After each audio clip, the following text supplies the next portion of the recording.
magic is imagination. We are moving into an age of manifestation. Things become actually less material, more ethereal. The golden dawn is when we awaken to this new station of life. What you think becomes real quicker. Regain our imagination, regain our inner child, and let that inner child out.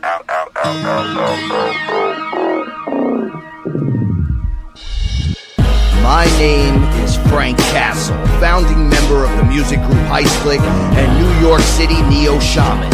After a serious injury sidelined my career in 2013, I decided to set out on an adventure to search for myself with the help of the plant medicine ayahuasca. What I discovered waiting for me was something I could have never prepared for. It was time for me to become something more, someone more. It was time I became fearless.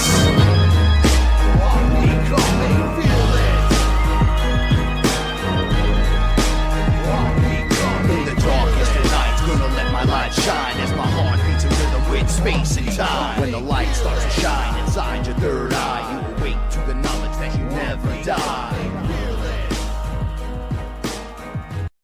I'm becoming fearless.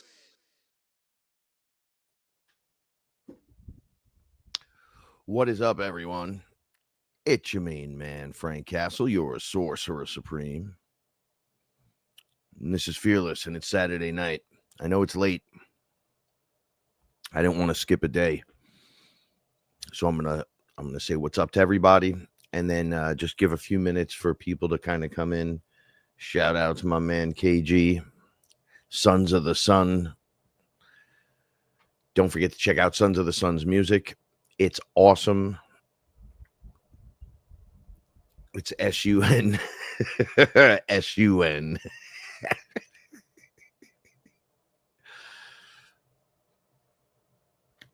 I've been having a hell of a time since having that healing.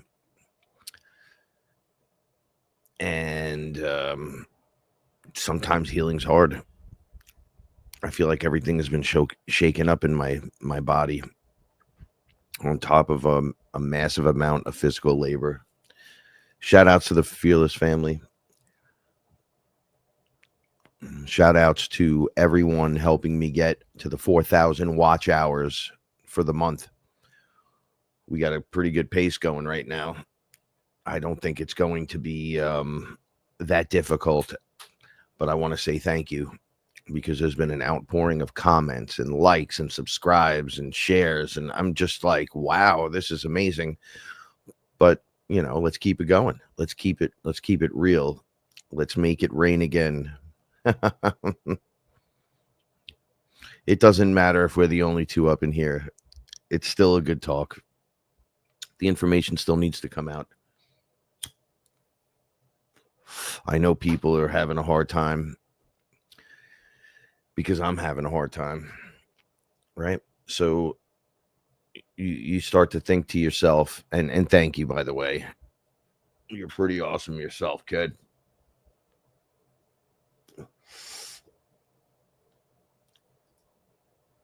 But we're headed like in just a few days into another solar eclipse, I believe.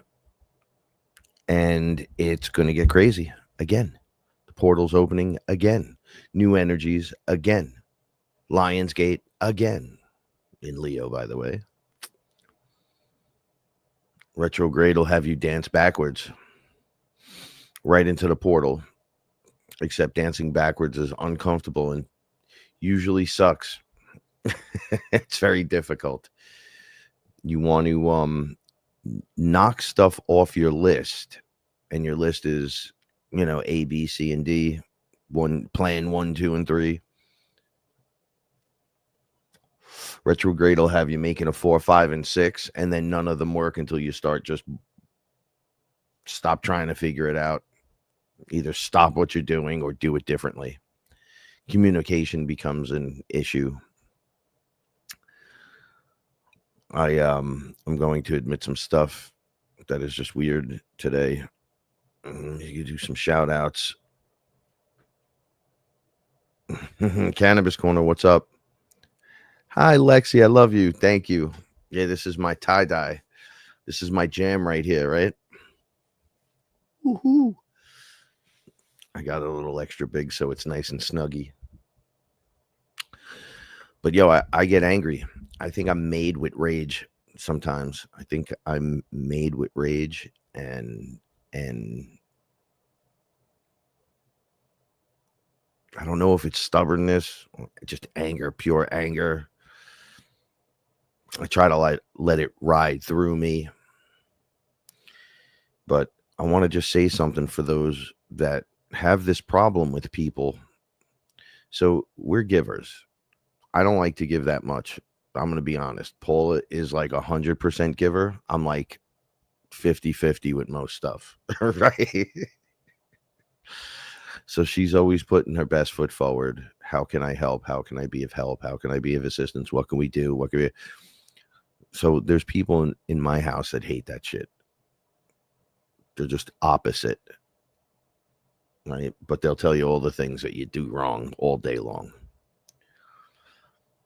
So the personalities are just weird and wonky. And I know we as people that are service to other and then while trying to service to self, get things going. But everyone's in their own little world, their own universe. They're never going to see it your way. And I'm being honest. I see it with my own people. They're never going to fucking see it. And if they do, it's going to be from their perspective. And honestly, I don't care anymore. I don't care because I'm going to tell you this. I put myself out to do something really nice. Like really nice. And it was met with a do more attitude. And instead of partying and having a good time and celebrating what was going on, it turned into, I need you to do work. Right? Well, I've been getting healthy, but I still have a neck injury. So I can't run equipment and I can't do that shit. And maybe one day I'll be able to. But I got pretty hurt. Right? And all I was supposed to do was go live and have cake. Not in that order. That's it. Because I'm already over my max threshold of everything happening. I go live and I talk to everyone until everyone was there while I was talking in the garden. Chest pains and how I was having a healing and everything that was going on. Yet still, as if it was never said, and it was implied that you are to do more. And I was offered and sacrificed as a dummy to do more. And I didn't want to at all. And the dancing backwards began. So I got hurt. I had to figure out how to do what I was going to do. It was already late. It was right after the show the other day in the garden. And one thing uncovered another thing. And that thing was huge. So it was like, oh. So I have a cat window, and these other cats have been just coming in and out of my house sometimes. And my cats are starting to get like, yo, we don't like it. So we only let one in, this cat, Bubby. And this other cat we call Stevel because he looks like an evil version of Little Bear. So we call him Stevel. But he's beautiful. And he came in, he must have peed on some stuff. And then it went down like a waterfall on some other stuff. But then it went down onto some other stuff, getting onto the dolly, then getting onto the floor. It was everywhere.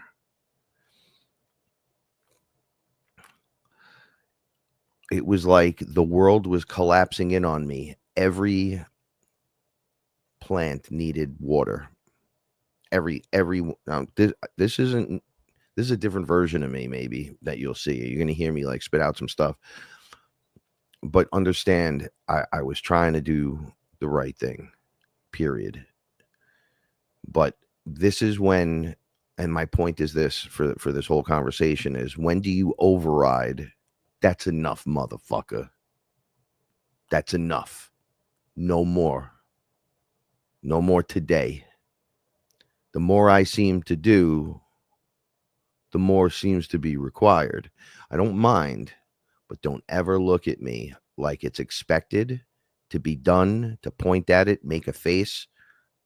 I don't work that way. We're in a new world now. The 1940s personality, 50s personality, it don't work. That attitude of nobody knows anything in the world but your generation doesn't work. Okay. Not only atop of all of this craziness, mind you, all there was supposed to be was cake and just some more FearLess. That was my regimented schedule. I was like, this is going to be a great night. Everything was perfect leading up to. So I had to use a trimmer for the front of the house, which isn't my area of the house to respond to. It's other people's. And I got really upset that it's not being taken care of because I paid for everything in the front. And I want to keep it beautiful, but I'm also running the back. Like, I'm doing everything and I'm having a hard time keeping up. So it just seems that when I work to try to be betterment, everyone else falls away. And I don't get anything accomplished. So I had this trimmer and it ran out of string right in the middle of me doing the job, which would have been over in 5 minutes. It would have been over in 5 minutes. We wouldn't even had this conversation. But the string broke. And then there was no more string in it. So I had to find string. So this was nighttime now. It's going into nighttime. I'm looking for stuff. Then I can't get it to work. So I had to watch a video on how the machine works, put the string in the stringer. I mean, for those of you that know how to do this stuff, that's great. But I live on cement. You guys saw the garden. Those are all just buckets and planters and stuff. We only have one thing in the ground. It's like that one little patch with the big giant tree that was there. Batman OG. So when you live with a collective, you expect the collective to collect and do their job collectively, not give each other fucking shit all day long, not look for ways to disrespect or undermine or get in the way or just, oh, it's you again. That shit's old and gone. It's fucking old and gone. But we're not going to be able to teach this no more to those people. Those people are done. They've checked out. They've checked out because all they see is what's going on in their crazy world. And they can't believe anything else. And I understand that. There was a point where I was like that. And I come from a line of meatheads that literally are like that and way fucking worse. But some nice people too. So you can love everyone and you can love the closest ones to you. But at some point you got to put up your hand and be like, I don't think so. My extension is run out. Don't make like me doing a favor for you is no good. If I can't now, but have to do it maybe tomorrow, but tomorrow it'll rain and it'll be hot. Complain. It's like nothing makes people happy anymore. These people can't really be helped that way. This conversation I'm having with you, if I tried to have this here, I would be met with resentment and a fist fight, an argument, a get out. And I don't talk like this with Paula. I just sit and I have a conversation. Everything's on the table. It doesn't have to be like this. I don't do that to my wife because that's not how you're supposed to be. You're supposed to go love foot forward. So you understand this one's not well. This one's not well. And Frank has some issues as well. So let's not crank it up to 14 after late night.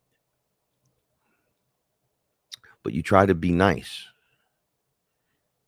And the hand just keeps taking and doesn't care. So I've been injured for 2 days now. I hit up Kevin. I was like, yo, I can't move. I couldn't move yesterday. And this morning I was crying, literally crying. So I worked hard since my wedding to lose weight. I have not been injured one time. Somehow my little workout is working. The parasite cleanse, fuck it worked really good. Like really good. Like my head's clear. Like my body, it's just going. And I'm like, oh, like this is going to be like really big on me soon. All my clothes, I had to buy up into a 2X. Once again, I'm only 5'8".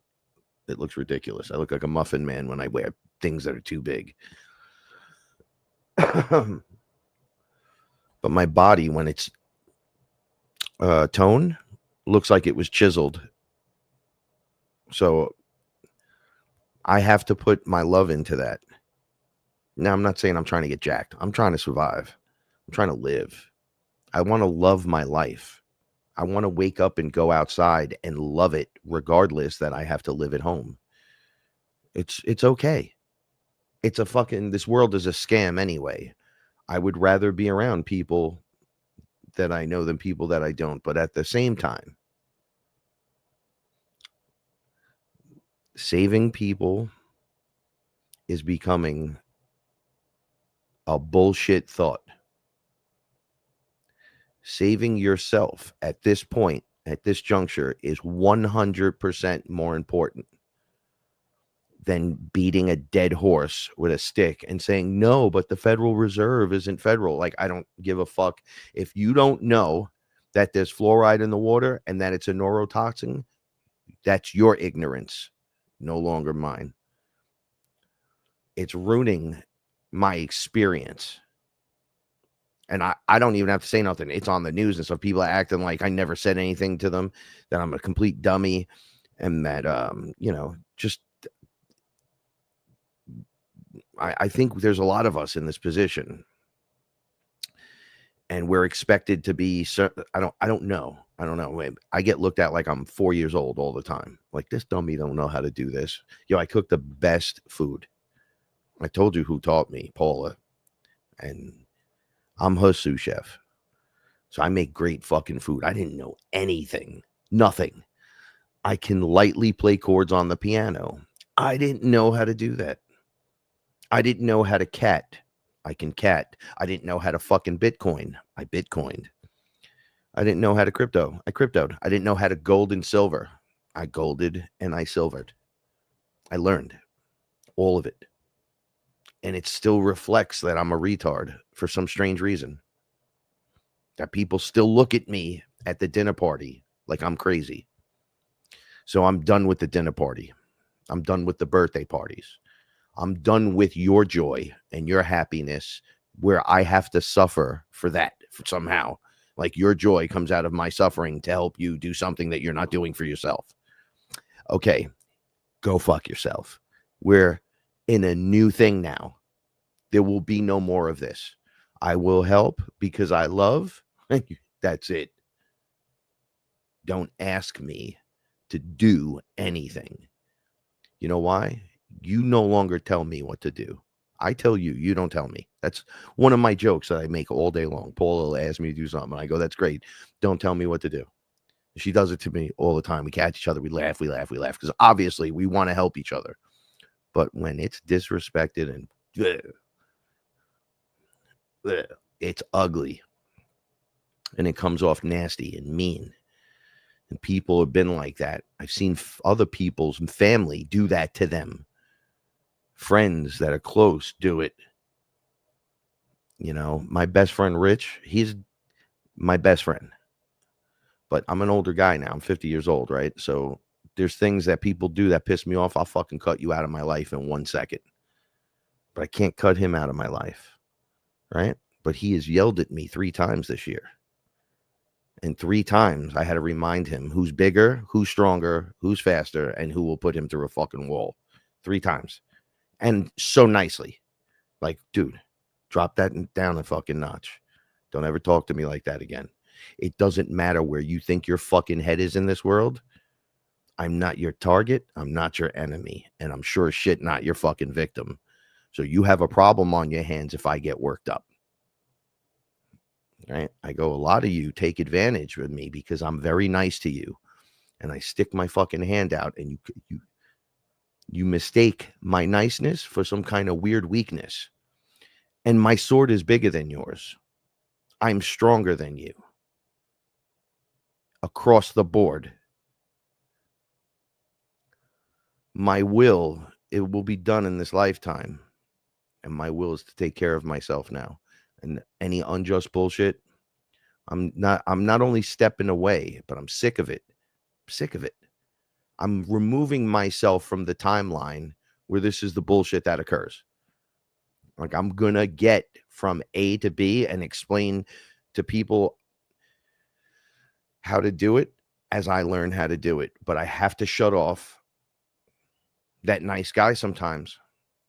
And it's no disrespect. I'm from the Bronx. We use a lot of cursing. Here, if someone doesn't tell you to go fuck yourself once in a while, they don't care about you.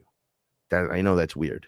So when I talk like that, don't assume I'm being like some violent, freaky fool. I'm not like that. Since I met Paula, I've learned about so much about myself and things that I love instead of hate, that I went from waking up miserable every day of my life. Since my parents' divorce, I have been a miserable prick. And then I met Paula, and then I challenged her with that subconsciously, I guess, just living my life, and caught myself every single time and realized I was the problem 100%.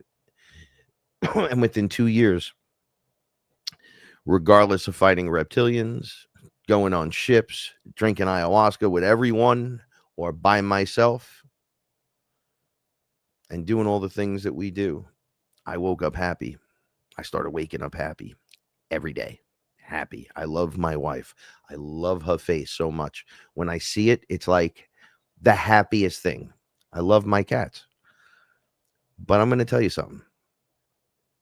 Because of one of my cats, this is kind of resentful. So we have Bebe. Bebe is just about 2 years old. Bebe was a baby.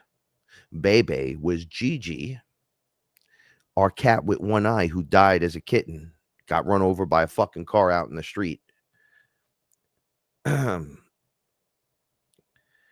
So she's back as a whole nother cat with a whole nother lease on life, and finds us.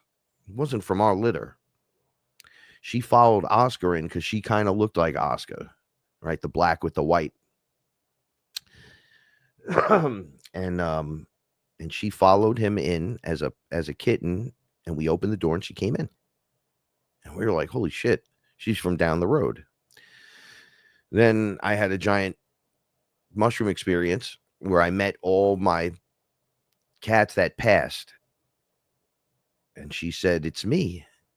And I said, you're just a little beautiful cat. I don't know who you are. And she's like, it's Gigi.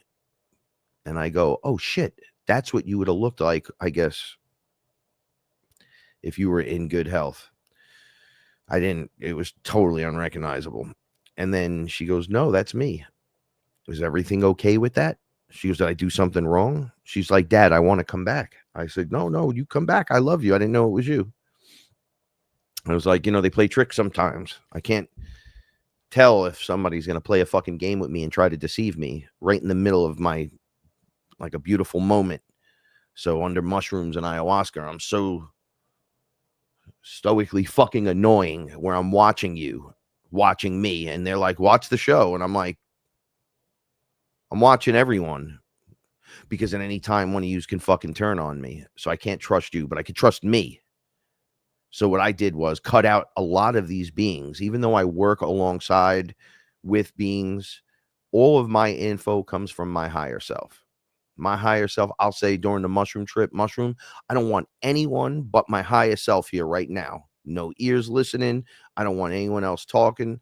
I'm like, if we could just regard that conversation, I'd really appreciate it. And I lock in with my higher self. And I'll go up a little bit and he'll come down a little bit and meet me. And he laughs that I call him highest self. He's like, I'm your highest self. I go, no, you're the highest, right? He's like, well, technically, source is no. I know we're all of source, and source being the most high, but you're my most high guy, right? And he's like, oh, yeah. Like the Russian nesting doll. He's the high one. He's like, yeah, that's me.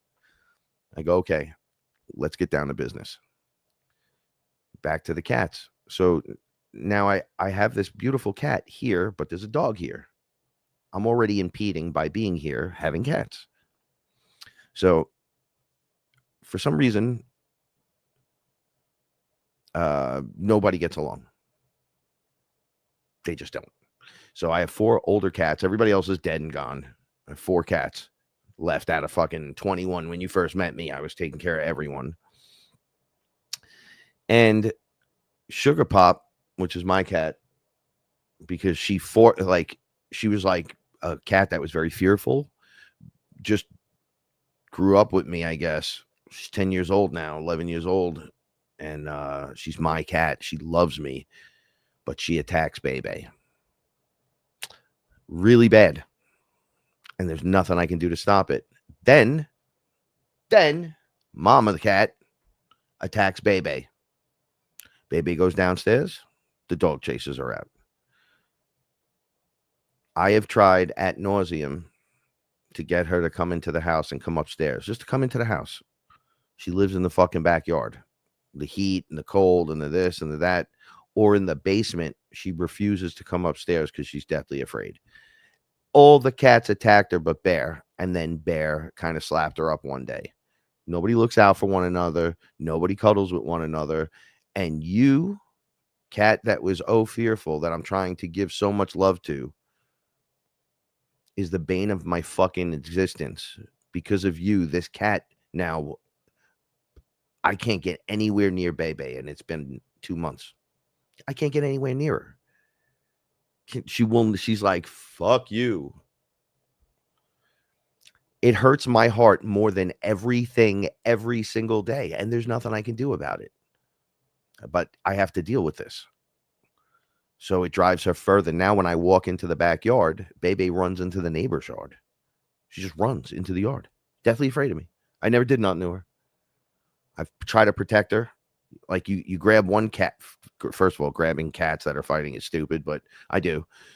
And getting to them, you run towards 2 cats fighting. I'm a big dude. Coming through that hallway, I must look like a monster. It scares the whole house. Everyone runs. It doesn't matter. I go, hey, look out. Look, everyone runs. Oh my God, we're so scared. He's going to kill us. Today's the day. So I have this resentment towards Sugar Pop. I can't get rid of it every fucking day. And I see Sugar Pop and I say, I love you. And I hold her and I kiss her. And I lay on the floor with her. And I do all the things I would do normally. But I have a hint of fucking resentment. I have to learn to dance backwards through this too. We're all going to learn how to dance through things like this. Because it's almost like it's just impossible task after disgusting impossible task. And you expect me to be love light straight through this? There's some bullshit involved in that. Hard work, shadow work, that's not love light. Don't get it confused. It's nice. But when you're all light, you get burned by the light. It burns you. It soaks you in. There's no other side of you. Where's the other side? Where's the one that would do all that other stuff? That's so interesting. See, that's the balance back to into the darkness, back and forth. This is why we regard dirty humor as funny, especially in a stressful scenario. So I'm gaining resentment. The cat's just one thing. There are some family members that are working on number 2. And I love them more than anything. But goddamn, they don't Ooh. I hope one day when they're no longer here, when they view themselves, they deal with their karma that way. Because I'm not going to be there for the apology. I don't give a shit. I was here the whole time.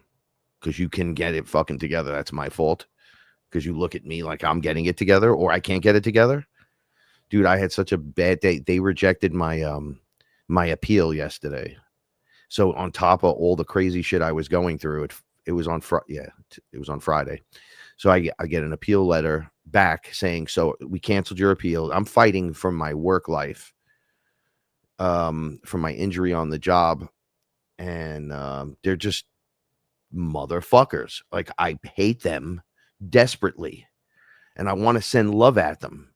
But when I had Angela Miller, she came to see me last year, and we did this whole ritual to see what blocks my money, my flow, this thing with this case and everything. Oh, we found witches and evil corporation, and I mean all kinds of crazy stuff going on literally in the corporation. That's why I'm like, these corporate guys are worse than the guys that claim they're Satanists. they're worse. At least the Satanists have like a small set of rules. These guys they do not regard. They're gonna science, take, and not do the right thing across the board all the time. Or we're supposed to like this or send love. Oh, you're supposed to send love light at it. No, I'm gonna anchor my light here and let that energy kind of waft. I ain't sending them love because I don't give a fuck no more. I don't want them here. You know, when you define what a traitor is,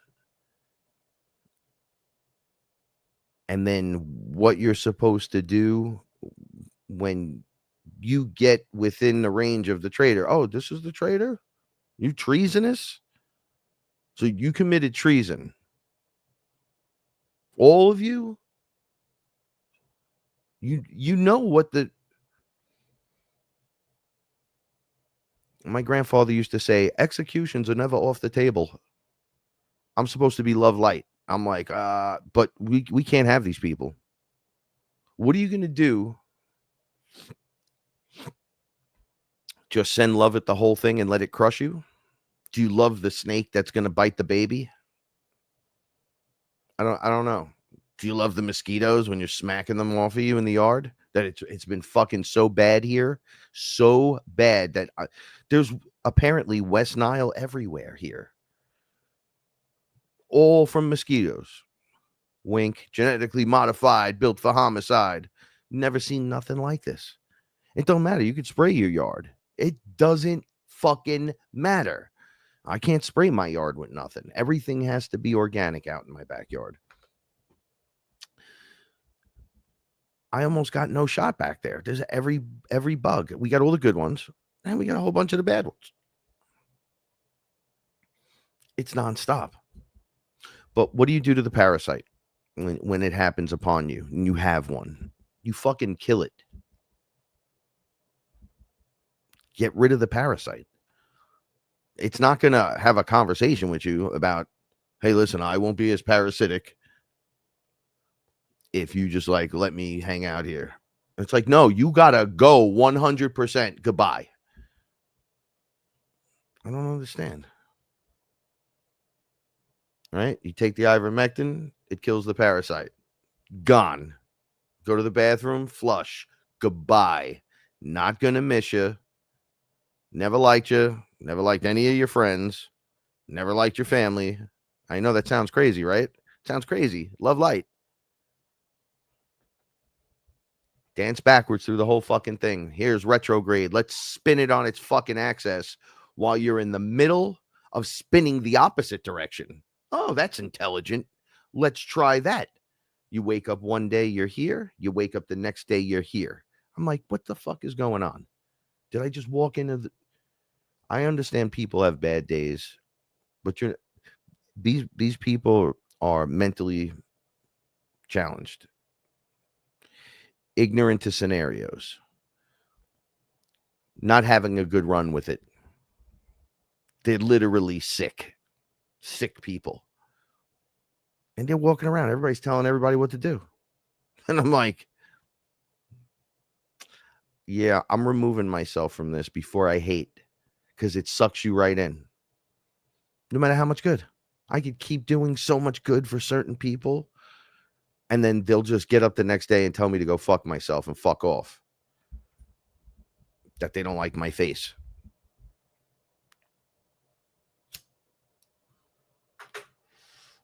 I don't want to be around any of this ever again. I'm willing to fight for it. I'm willing to fight for my survival now.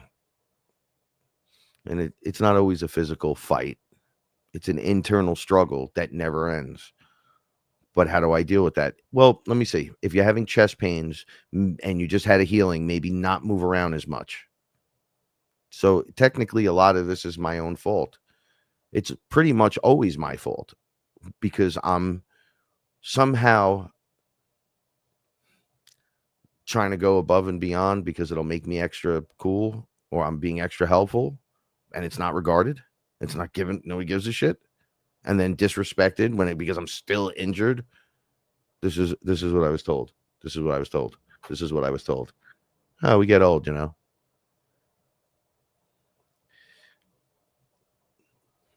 You want compassion? Better start acting compassionate. You want to be around people? Find the right people. I'm done with this bullshit. I'm in my room like I'm a fucking 15-year-old. There are action figures and toys and cat stuff, and I just get ridiculed, but I can't go or do anything. Right? Dance backwards through it. Have fun. Learn your dirty little lessons. I'm kind of getting sick of it. I'm fucking sick of you telling me what to do. 100%. Hear your voice, ready to just check out.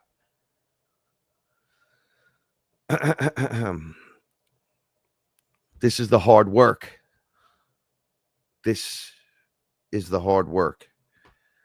I heal my trauma, and I got to sit through it while you treat me like shit because you didn't heal yours. Can I do it? Not going to be able to do it. Can you do it? Not going to be able to do it. And you want to know why people run? Because they're tired. Some people run and they don't know how to stop, so they always run. It's the only solution, run. I just want to get away from people that aren't miserable fucking pricks. Where they look and go, well, that's the bane of my existence. I don't want to hear that shit. I'm 50 years old. I pay my whole way and more. And I know we're challenged by this kind of shit. I've heard way too many fucking stories. And believe me, I'm not unfamiliar to it myself. Okay. Paula asked me, I'm in so much pain. So I actually took 3 Motrin today. I don't take anything like that. I haven't taken a Motrin in years. I took 3 giant ones just so I can move a little bit. My hips, my back, my shoulders. So we went for a walk. And I said, I gotta warm up my body or something. I gotta do something. I was like limping. We went around the block and I was telling her, like, my health isn't worth the fucking smile on your face. Like, oh, he's hurt. No, it's not worth it. I'm more important. Me. All this shit is stupid. All this shit is fucking stupid. If I wanted to do fucking that kind of work, I'd be in construction. I don't care. Deal with it. We walked by my old school and she said, geez. She was like upset because she told my mother, she was like, oh, Frank will do it. And I just looked at her like, we're not having cake. We're not. Oh, I'm going to work. Just straight nonsense. We get sick and tired. I get sick and tired of this shit. And I know she gets sick and tired of it. And I know she gets sick and tired of it. And everybody's in their own little thing, doing their own thing, seeing it their own way, instead of coming together and making it occur and happen with smiles, because beautiful other things are happening. How much longer are we going to suffer that fate of bullshit? Not just me, everyone. Like, how much do you, like, I closed my door today. My door's never closed. I fucking slammed that shit closed. And yesterday, I was like, don't nobody talk to me unless you want to come in here and fight me, because I'm ready. Bring friends, because the two of you are going to need it. Guys, I'm like, give me a break. What's happening here? Everyone just throws the baby out with the fucking bathwater all the time, just so they can be what they want to. Okay, Palpatine, that's how you want to live? That's how you want to work? That's how you want to run the show when people are being nice? I'm a light being, but I carry a sword. I forgive, but I can't ever forget this. You're ruining it. You're ruining it for the others. And you just, you fucking stupid fear meter. Oh, is anything wrong? Oh, it's okay. Are you mad that things are out of place? So you got to ruin a relationship over it. People need to really seriously check themselves into themselves, because I'm not putting up with this shit no more. People talk about fatigue from other races and people. I'm fucking human race fucking fatigued. I'm tired of Twitter. I'm tired of YouTube and the same fucking 10 people, 25 people, 30 people doing the same fucking script. This is why I wasn't going live all the time. It's not because you could just get it from the other guys. Dude, they're fucking liars. There are liars. There are liars mixed in here with us. And you want love light? They're fucking scumbags. You got them all over the place. They're mixed right in with us. What, do you want me to interview them and smile at them? What are you, fucking nuts? I don't want to be anywhere around that shit. I don't want to be at the UFO conference. I don't want to give a speech on DMT. I don't want to. Give me a fucking break so I could get in the same competition I had when I'm doing music. You know, when I was in the Heist, I did 1 million shows, right? So most of the bands were cool. And then there were bands that weren't, right? And then it would become this competition thing going on. And it would be with hip hop artists, they want to shoot you, right? People want to shoot and kill. I'll fucking kill you, bro. Rockers don't really do that. They'll fight you and beat you up and stuff, but they don't do that, right? So Metallica never has that problem.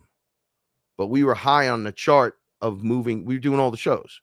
They had us. We were in Disney and Universal, Cancun.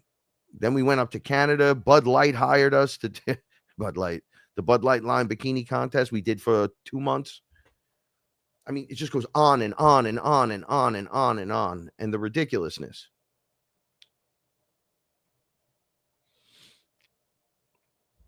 I don't want to mix in there with them no more. I don't want it. I don't want to be around it. I don't want some supervisory fucking douche telling me, no, you can't do that.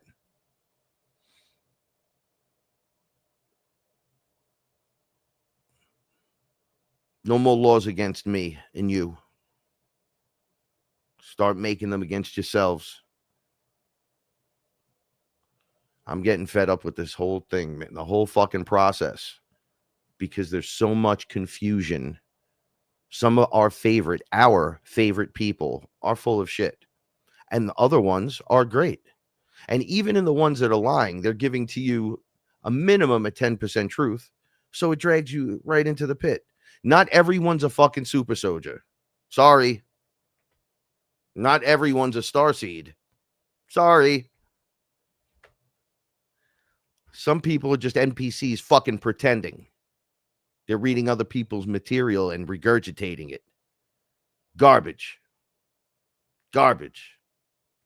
And we're starved for this shit. So we'll look at it and have to filter through this guy now. I was listening to Mike Jaco. I like Mike Jaco. He reminds me of someone I wish I had in my life growing up. Someone like that, right? And then all he does is push fear now all of a sudden. The whole world's falling apart. Better get ready. Give me a fucking break, dude. Yeah, you're pushing the fear button too? I don't know. Maybe as someone that's really doing this, you do have to separate and you do have to back up and you do have to put your hands in the air. You know, my people see this shit. They're going to see this and be like, oh, what's his problem? I don't know. I don't have one. I'm leaving these problems behind. I seem to be other people's problem for some strange reason. So I'm just saying it publicly, there'll be no more taking advantage. Not my physical health, not ever. Let me tell you something. This is something that you can try doing for yourself. Saying, nah, that doesn't work for me. It just doesn't work. Sorry, no. Yeah, it sounds like a great time for you. Not me. No, I'm just going to sit at home and pet my fucking cat tonight and watch Transformers for the 900th time. Because I fucking can. Or maybe because I will. I don't know. I haven't decided yet. But whatever you just said, it's not on the table. Sorry. Yeah, but don't you want to? Nope. But how about if you? Nope. Nope. Saying no is your most powerful weapon. Saying yes, you get yourself into a lot of fucking trouble. Save yourself from a lot of trouble. I'm telling you. I'm surrounded by people all the time. I used to have a booming business. I'm showing you the other side of this, the reverse side. I used to have a business, which is why I never asked anyone for money. But like, I don't do donations and I don't write a book and I just do my music. I had a business, right? Business went great for 7 years. I don't know what happened, but the whole business is gone. I have 2 people that want to straight up deal with me nonstop all the time, though. But I'm like, listen, my business was doing 1,000 customers easy.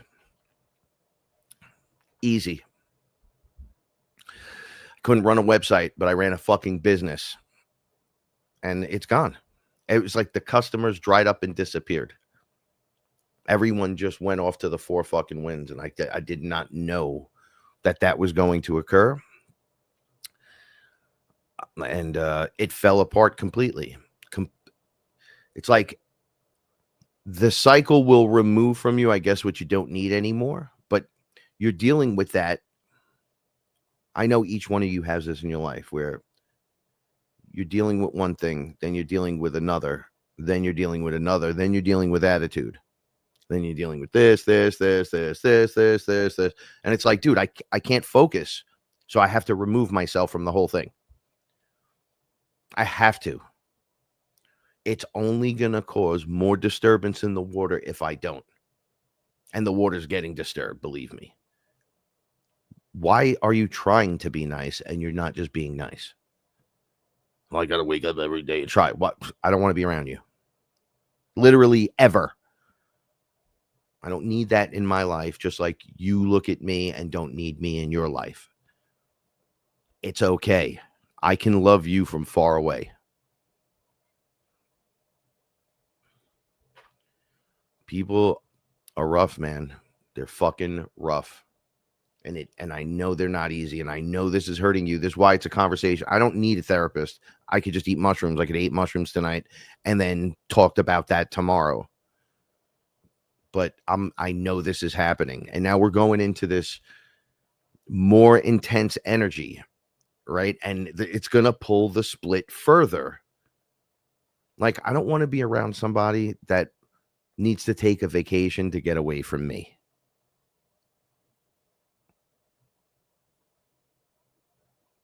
I literally just make things look nice.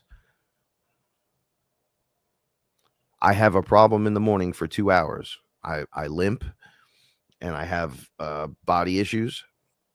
It takes me a while and I don't sleep well. So it takes me 2 hours to get moving. If you see me in the morning and don't like my face and can't deal with me, then we should never be friends.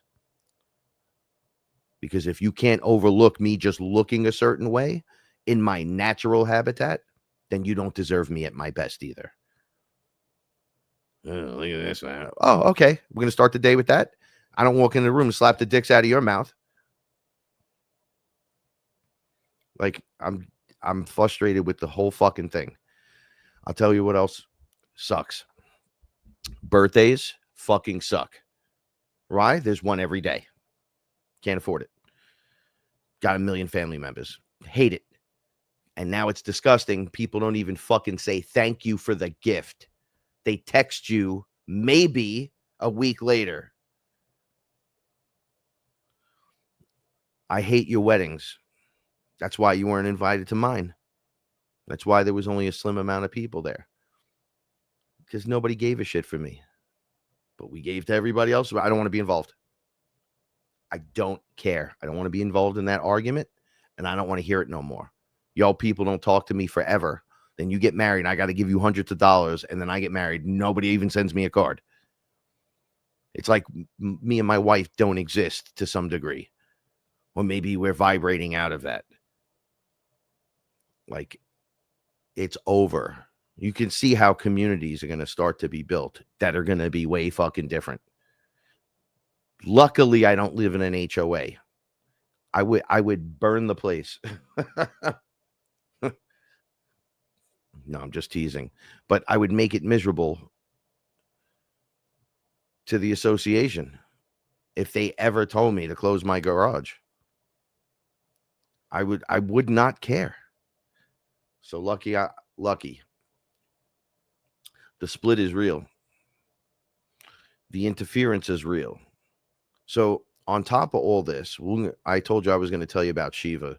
So a week ago, 2 weeks ago, I was sitting in the chair in the room with my wife, Paula, and we started talking. And I said,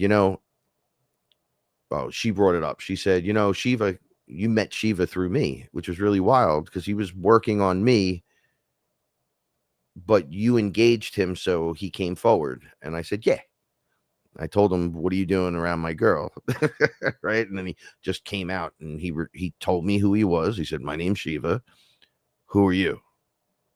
And I was like, oh, I'm just Frank or whatever. And he's like, that's nice. And then he's like, she can't see me. Right. I'm like, apparently not. But she feels. And he's like, she's awakened her throat chakra and she needs to start speaking her truth. Tell her that. This is my first experience. So I told Paula, he said, you got to start speaking your truth. I knew it. And we're having a 3-way conversation for like an hour and a half. Straight talking to him. He's just standing there. He's a beautiful looking man. Then he tells me, I'm going to be around. I'm going to be in your life. If you need me, I'm right here, but I'm going to be walking with you through this.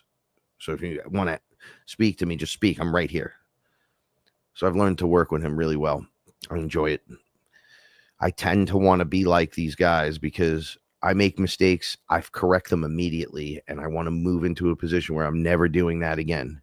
No, if I hurt your feelings, I don't really want to ever hurt your feelings ever again, especially if I've done it once. I don't want to do it again. I'm not looking to do that for anyone. So Shiva tends to pull that out of people. You tend to want to be like him, which is an ascended character. Anyway, so she mentions his name. We start talking. Boom, he's right there. And this time his head's all like the size of the room. And he's just talking to me on the right side of my head. And I sit back in the chair and I go, I don't know, man, Shiva. We started talking about the physical aspects of this whole thing. Like, I'm beat up every day and I can't take it. My body, my fucking back, my neck, my this, my that. I don't want to take any drugs. I'm trying not to do anything. I'm trying to do the right thing. And you can't beat yourself up over it. And then he goes, you sit back and relax. You should take a look at the guy behind you. And I sat back and I felt, because I kept saying, I can't think. I feel like in this cocooning, I can't think. My brain doesn't want to work. It's like malfunctioning or something. Like I can't finish the sentences. I just want to curl into a ball and die. And then he says, just look at the guy behind you. So when I turn my head this way, when I lay, the chair's really low. So you get really low back into it. And I see the energy coming off my head. And I see this giant dark hand reach into the energy. Just reaches in, grabs a bunch, pulls it out. Guy's standing right behind me. And I hear him munching it. Sounded like the cat when he's eating wet food or drinking milk or something silly. And I go, it looked like the Grim Reaper. It literally looked like the Grim Reaper. I was like, what are you doing? And he's like, I'm feeding. I was like, oh, off of me. I stood up and I turned light. Like I started like light. And my light sword cut him again, cut him another way, cut him again. He was like all like sliding apart. And then I started like slashing him fast, angry, rage, full incineration, transmutation, plus get the fuck out. Portal, pull him out of the room. And Shiva was like, whoa. And I was like, yo, man, I fucking had it. I've had it. I've had it with the parasites. I've had it with the interference. I've had it with the dancing backwards. I've had it with the attitudes. I've had it with my own attitude. I don't even like myself right now. I don't even know what's going on. Then this thing is happening on top of all this other shit. And he's like, yep. I'm like, well, what are we supposed to fucking do? He's like, you just did it. I wasn't he goes, I was not expecting you to do that though. And I'm like, did I do something wrong? Because I don't care if I did. He goes, no. He goes, just a little aggressive. And I'm like, did that bother you? Or am I not supposed to be aggressive? Because I can't take it no more. You guys are, I don't want to, I want my space to be clear. I don't want these things to bother me. Right? I want to work with the higher ones. I'm tired of being lied to. I don't need these creatures. I need those beings. Is it not time? Then I'll do something else. I'm not going to sit here and wait. Like, oh, why don't I ever get to see the UFO? Like, I don't give a shit. I went out in my backyard and pulled that, and the guy was standing there. And I'm like, fuck, how long have you been here? He's like, I've been just waiting for you to notice me. I'm like, man, I've been out here for like 20 minutes. And he's like, yeah, I've been staring at you. And I'm like, yeah, but I couldn't see. I didn't see you. You were standing right there. You obviously are. And he's like, the whole time. So whatever I need to do to just raise the frequency enough to break through whatever ceiling needs to be done, that's where I think this whole place needs to be. I don't think we need to be all love light at all. I think we need to start calling out some of these shiesty characters. They're just taking over the airwaves. I don't care if you think my show sucks or not and people don't like me. There is no way I'm under 2,000 people after 7 years of doing this. I've been on every one show. Literally. I've been all over it. Nothing.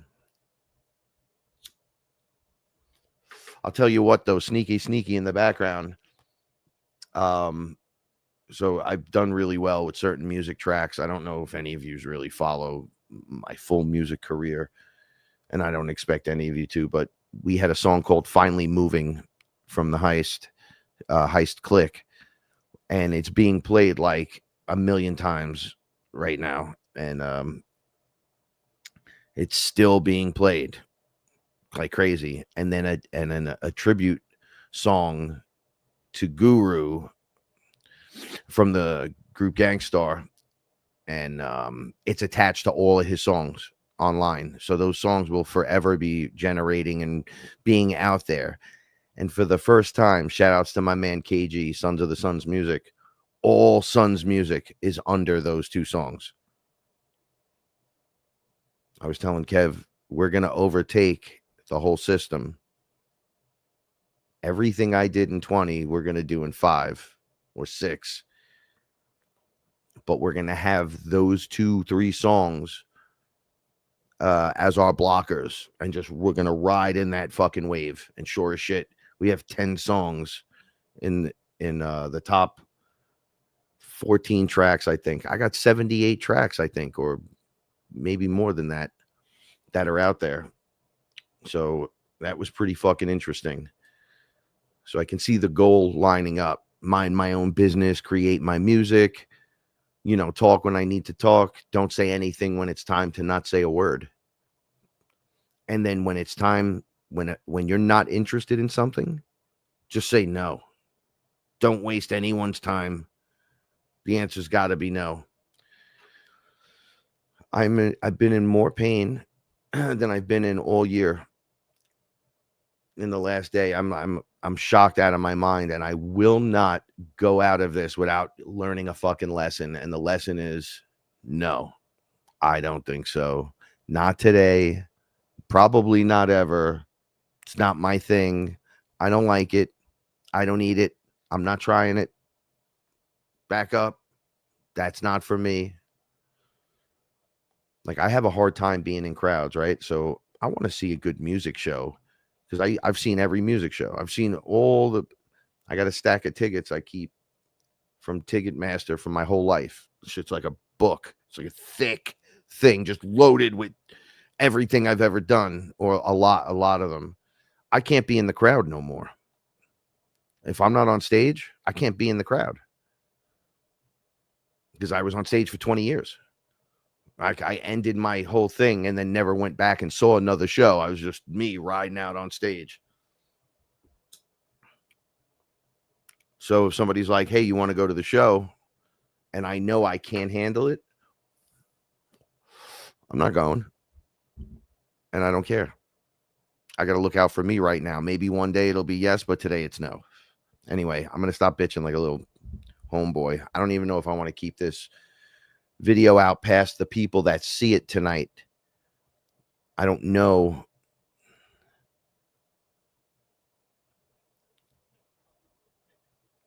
I don't know. Was I being too much? Am I? Yeah, that's another thing.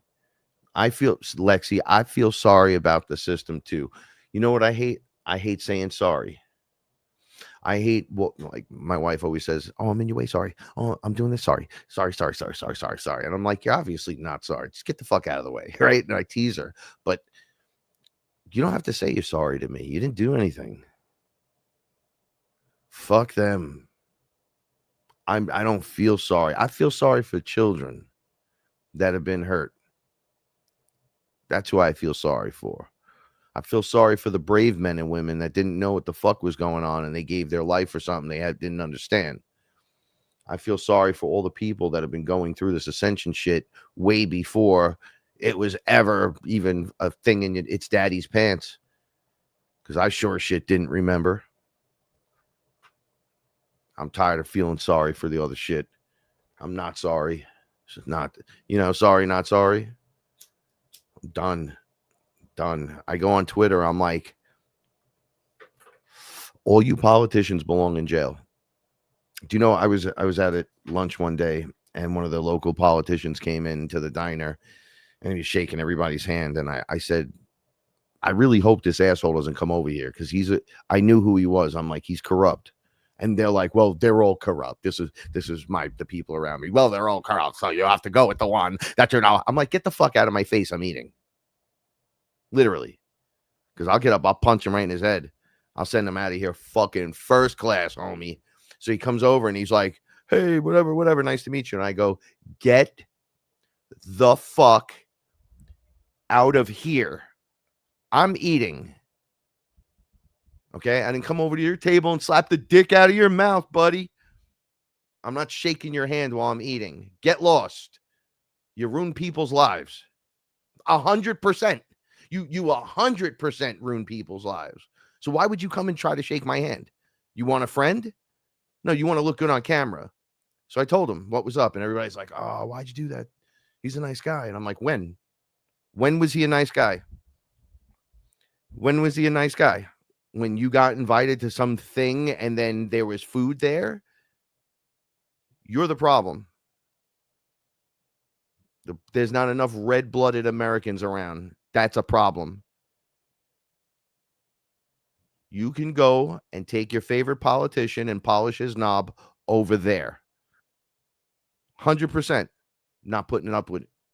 I'll call you right out on it. You a piece of shit, then you a piece of shit. Period. All of them should be being booed, shamed. I mean, geez, give me a fucking break. I go on Twitter for 5 minutes to look at something and I get inundated with this stuff, overrun with it. You know, I want the best for us too, but there are two cults that are just crazy. There's a whole bunch of cults. They're all nuts. And they're using bot farming. So like 80% of them aren't people.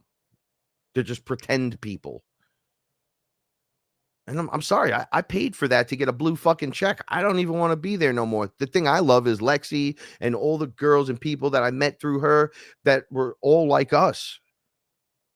Like real people. Those are the people I like. I stay and I jumped on Twitter because of people like that. I was like, well, there are real people, I guess, a couple, but far and few in between.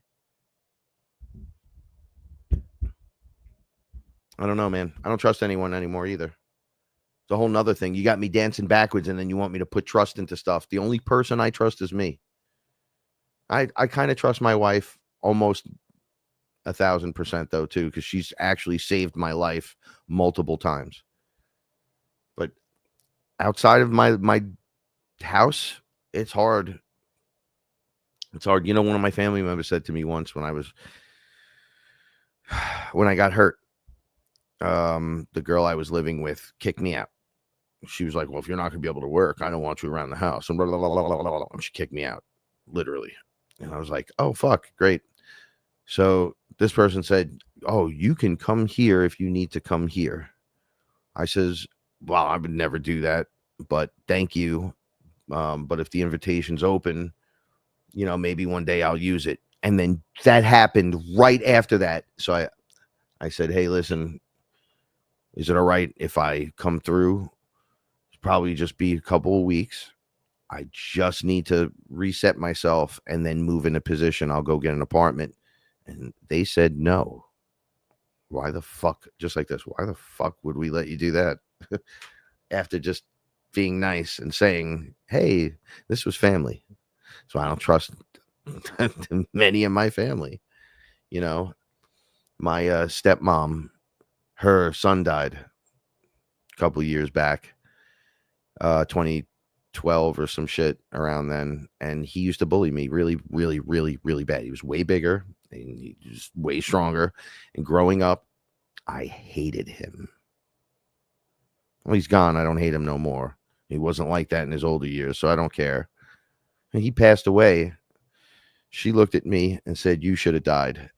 And then started screaming in my face like I had anything to do with anything. I don't even live with you guys. I'm a federal inspector in the Bronx. You're up in Westchester. And then my dad was like, yeah, you should have died. And bounced with her. Luckily, me and my dad just started talking again the last few years. I don't trust no one. So forgive me if I don't get on board with your fucking birthdays and your fucking holidays and want to be there for every Christmas and everything. Because I never said that to you. I never said I wish you weren't my people. I wish I never said, you know, I wish I was never born. And I wish I had different parents. I never said that. They've told me. Okay, so I don't trust people. naturally. I can't do it no more. I won't do it no more. I don't care. I care about my community, my little community, my fearless family. It's weird. Non-blood, no DNA connection whatsoever. Better friends than anybody I've ever dealt with. People I met on the fucking internet that through maybe either ayahuasca or just the show itself.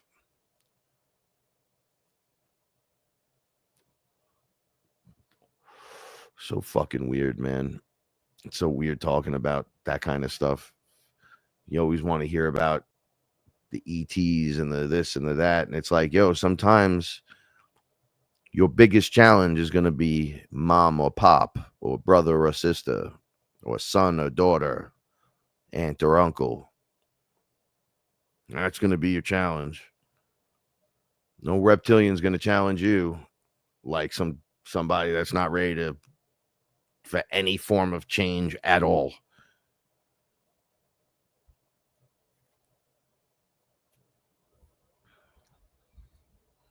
Just tired of it. I'm tired of being that target. I'm tired of dancing backwards. I don't mind doing the backwards dance, but retrograde's got a little motherfucker in it.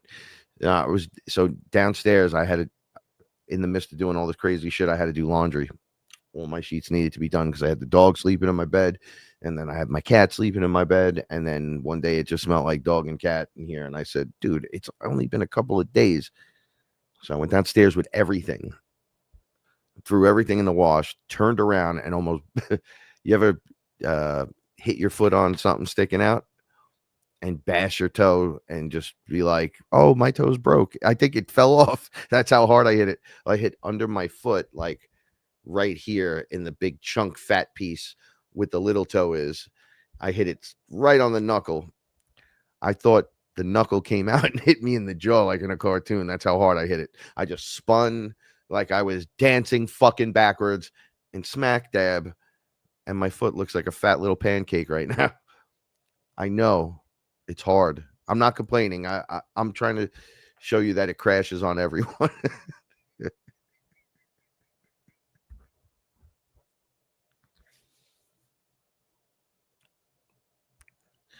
Right? It's like that song from Alanis Morissette, Isn't It Ironic? It's like a free ride when you're already late. It's like it just never fucking ends. And it doesn't matter. But it's going to matter. Because I'm not a Debbie Downer. It's just that if you pack a lot of shit into 30 hours, I'm going to notice. Right? Like I was downstairs this is my awareness now. I was downstairs in the basement looking at things, just staring at them like a weirdo. There's no ceiling, so there's stuff we put up there, and it's been there for years and whatever. I'm just looking around. And I noticed some weird shit down there. I noticed certain things that were hidden on the top piece that we could have used, like a lot. I found some other shit that the cats put holes in these old, we have, so you pull them down, the window shades, and if you release them, it's like an old cartoon. It goes, and it's really loud, really crazy. They don't really make those too much around here no more. Like they have different window things now, dressings. So those are very old. They painted over the edges 1,000 times over the years, and we can't get them. So the cat decided, oh, I'm going to stretch on your grandmother's stuff. And just there's holes everywhere through one. Like Bear was just plicking away, playing piano right through the antique stuff. And then found a whole bunch of them downstairs, rolled up, just sticking out right out of the corner. I was like, oh shit, brand new from back then. Which means grandma did it. And was like, I'm going to squirrel this one away just in case I ever have to use it. And it was probably there for like 40 years. And Frank just found it. I noticed some other shit too that I never noticed before. And I had to talk about it. It was like this electricity thing on the floor. I was like, what the fuck is that? And everybody was like, well, I don't know. When did that happen? I'm like, right? Has it always been like that? I don't think so. So awareness comes with this weirdness to you, man, where you'd be looking at the same thing over and over. And it's almost like in your mind, everything that you already know is there. And then in between the spaces and in between those lines, more information starts filling in just by staring at it and going, that's interesting. Wow. I know that sounds weird. I smoke a lot of pot, a lot of weed. When I'm straight, it's all open and beaming. Bing, so that overwhelms me so fast. I get overwhelmed in the morning. If I hear too many sounds, I get dizzy. First thing in the morning, I can't. When the police sirens or if there's an ambulance outside, wee-oo, wee-oo, wee-oo, and then Mr. Softy's on the other block, and then the wind chimes. Every house has 7 fucking wind chimes, right? Bang, bang, bang, bang, bang, bang, bang, bang. It sounds like a bunch of retards hitting their heads on doorknobs. And then the bell at St. Clair's goes off, bing, bing, bing, bing, and I lose my fucking shit. I can't take it. Shut the fuck up.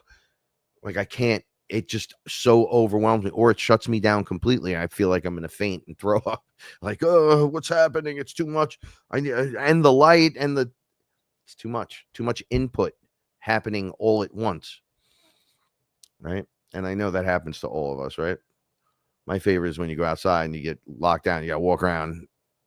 You thought you go out front in your pajamas or whatever's, and then the door locks behind you. You got to run through the fence, through the back gate, go all the way down, do the walk of shame. Why is this happening to my life? Right before, when we were getting kicked out on Astor Avenue and they broke our lease, I went outside to go move the car, and the car was up on the sidewalk. Somebody smashed into it and never left any information. Just drove it up on the sidewalk. You know, it was there for a day, they said. And I said to my neighbors, oh, and you didn't come get me to tell me it happened? You're a shitty fucking neighbor. I'm glad I'm fucking leaving. Fuck all of you. One lady came to visit me and she was like, yo, man, I have it on videotape.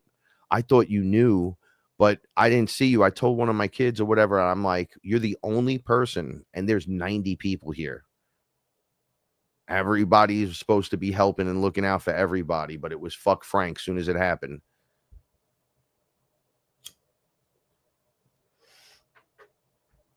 You know, you just get tired of that shit. I have my own truth. I have enough of it to rock on and rock out with. But I know if it's bothering me, it's bothering you. So I didn't finish telling you. I go by the school with Paula when we go for our walk. And she said to me, oh, St. Clair's, you went to school there? And I go, yeah. She goes, how many years did you go there? And I said, from kindergarten, pre-kindergarten, kindergarten, and then 1st through 8th grade. And she's like, oh my God. I'm like, yeah, it was crazy. So she goes, were you late to school a lot? Because the school's right on my corner. It's right here. So I go, yep. She goes, how the fuck could you be late going to school if you live right there? I go, that's funny. Sister Stabile asked me the same thing. And I told her, when my parents got divorced, they were so violent with each other that I said, there's no way these nuns are that violent and they can go fuck themselves. And I showed up every day from 5th grade to 8th grade late, every day. And when they said, don't you live right there? And I'm like, And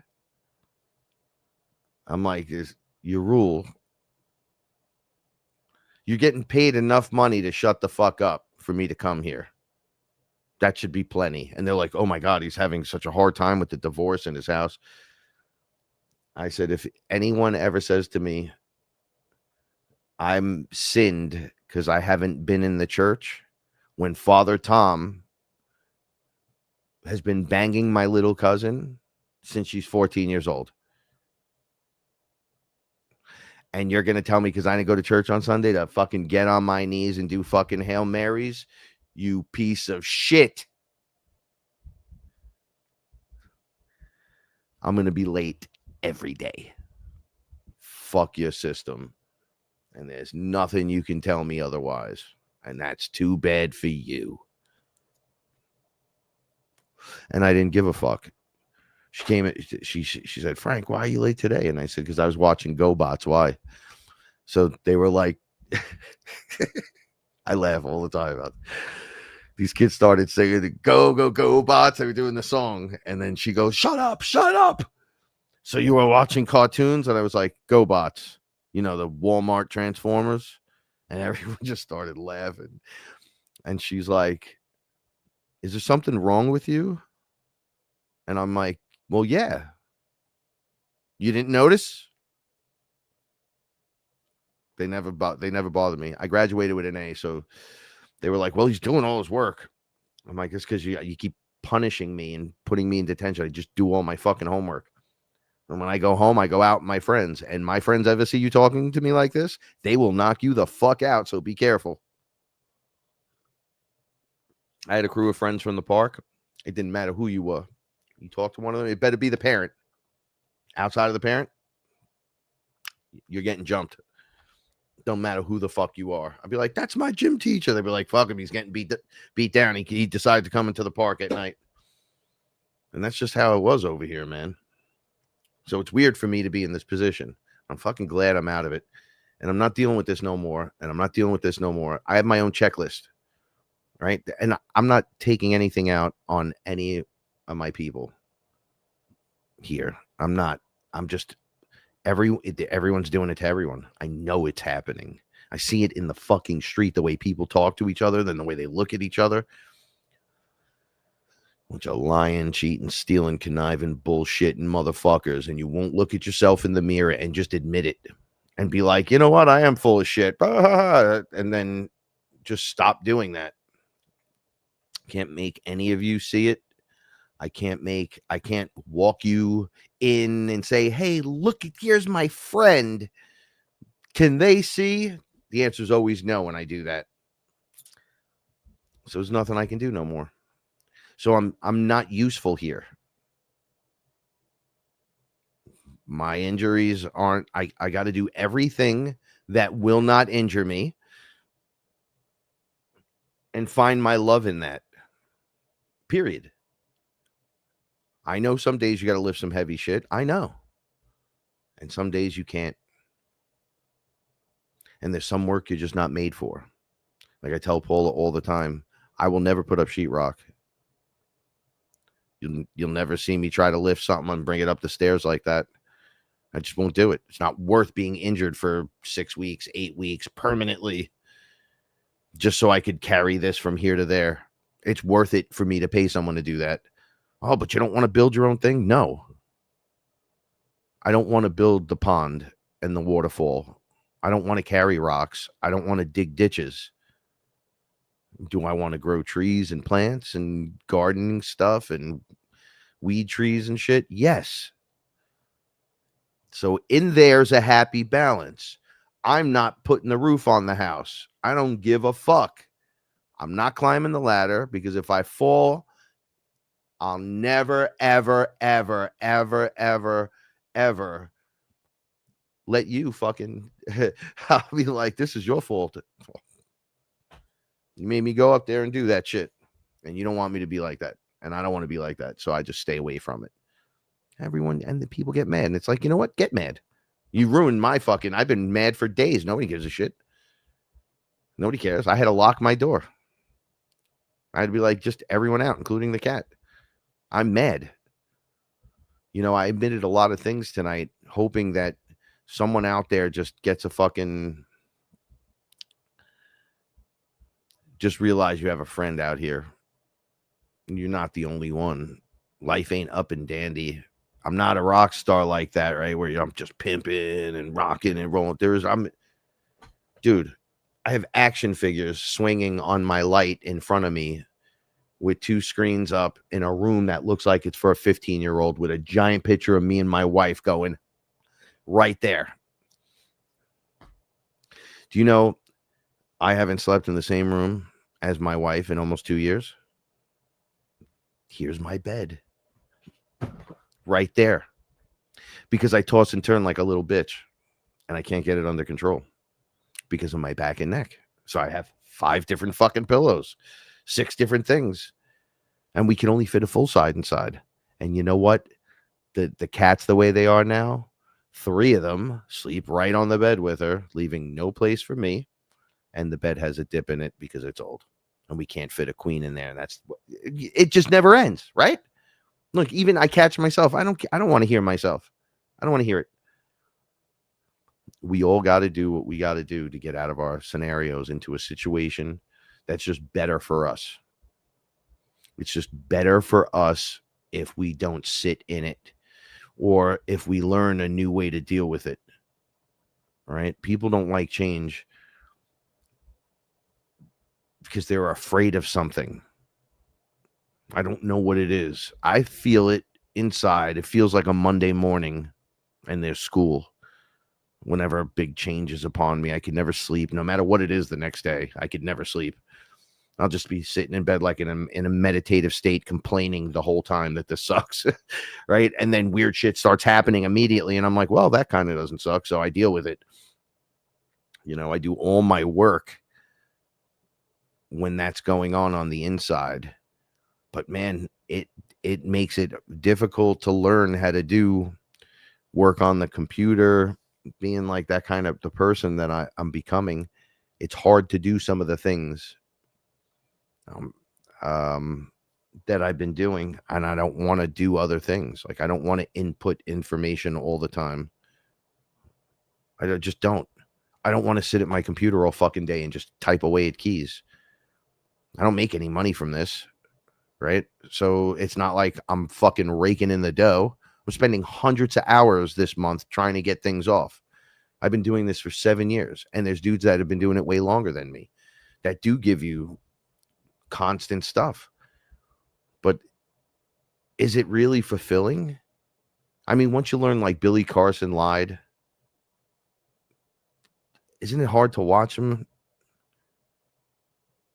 Once you hear Hulk Hogan use the N-word, it's hard to look at him in the face. Even though I'm a white dude and I know what you're going through, I'm like, you should have never said nothing like that, bro. The world isn't like that. It hasn't been like that since the fucking 50s, bro, and the 60s. Like, get over it. You old motherfuckers got to just get over that shit. But I can't look at you the same now. You ruined it.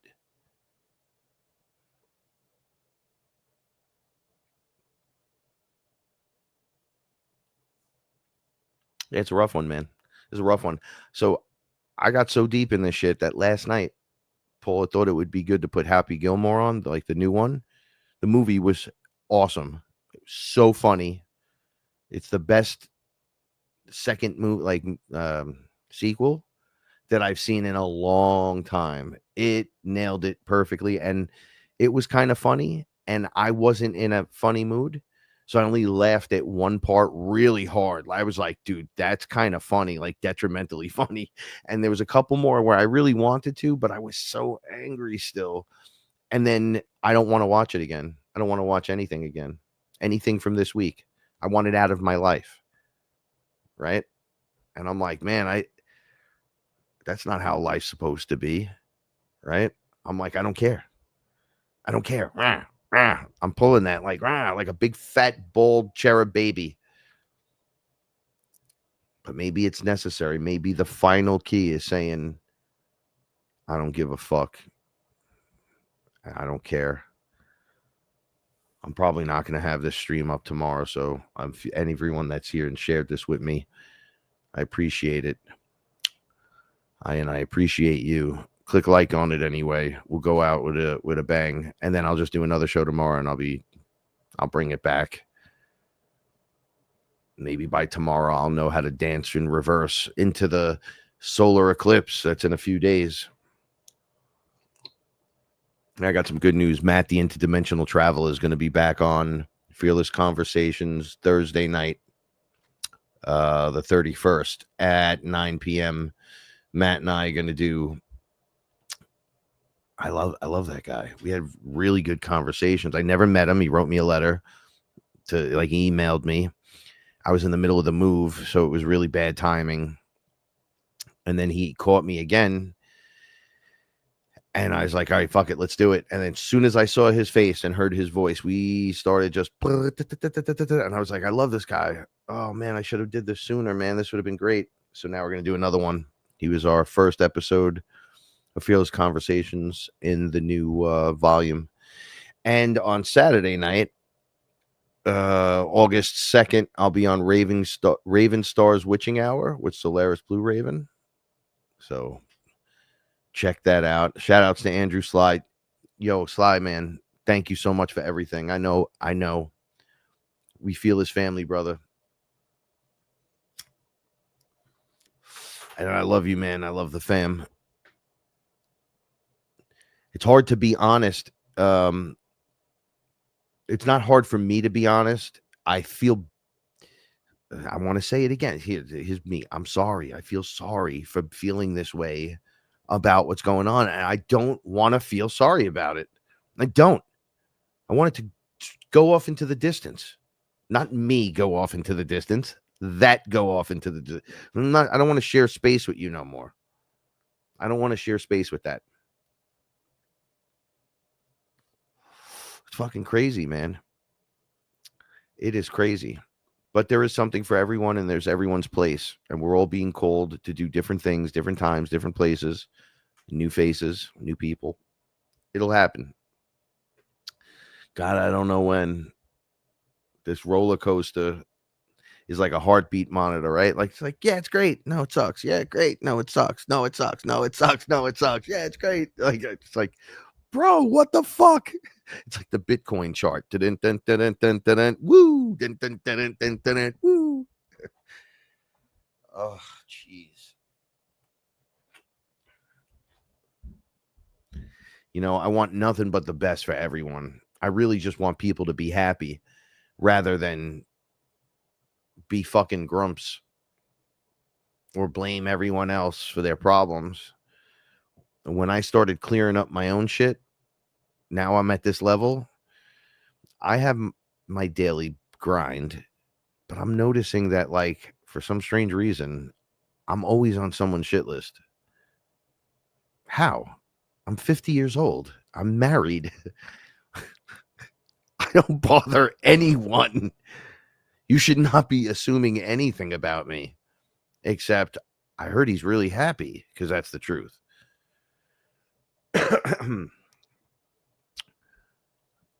So I feel like I'm other people's problems.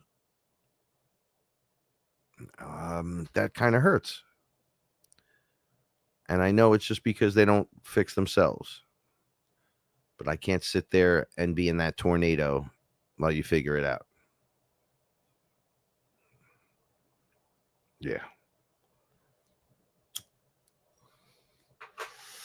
I guess we all doing the best we can, right? And that's all we can do.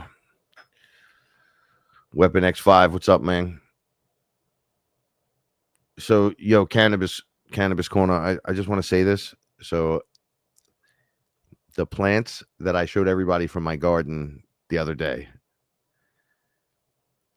the Batman OG is now like, it went from like 5'9" to like 6'2" since it was on camera. It's gigantic, and it still hasn't even started budding. And I have a pineapple chunk that literally looks like a Christmas tree that is about up to here on me. So it's about 5 foot. Never had anything like that in my life being down here. For some reason, nothing's ever grown like that. And this year, I got them. I don't know if it's the awesome green thumb I've been developing over all this time, or if it's just genetics and I threw it in the ground just at the right time, at the right place, with the right genetics. But it came together. It's going to be one hell of a harvest this year. So shout outs to cannabis. What's up, Brody? What's up, Dawn?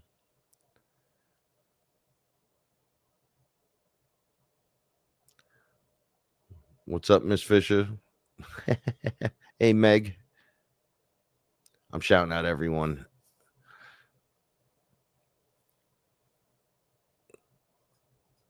Yeah, maybe that's what it is. Maybe, you know, you reach levels and then you hit a level and be like, I'm not taking nobody's shit no more. And then you like ease into your new position of whatever level that new level is, where you now accomplished all this. I'm not listening to this bullshit no more. And then you in fact do travel into the realm of bullshit again, but yet ascend to a new level and then hit that keynote where you're like, I'm not gonna take anyone's bullshit. Like, if I'm fucking had it. And then you chill for a bit, and then you in fact do start taking bullshit again, and the cycle goes on until you're able to limit the amount of bullshit. But see, the trick is to not be a fucking hermit. That's the trick. Like, I want my own thing, but I can't be so rural that it's out in the middle of nowhere, because we both have injuries. We got to kind of be somewhat available within 20 minutes to get to somewhere in case something happens. We need vets and supermarket so we can eat. I'm not killing the chicken in my backyard. Like, I'm 50. I'm a musician guy. I'm a music guy. I'm learning to do this stuff. I'm not going to be learning how to butcher farm animals. I don't look like I want to live on a farm. I might want some chicken though. A couple of chicken for to lay eggs and shit. I want a garden. I want my wife to have what she's always wanted. That makes me happy, because Paula deserves so much. And I know just by being on that road, me making her happy, she, I don't know. I'm just into it. I get everything I want anyway. I have everything I want. I don't know what you can give me as a human being, unless you were like, bro, here's cash that you're not going to be taxed on because no one knows you have it. And here's a whole bunch of it. Oh, shit. That's pretty dope. But I don't need anything.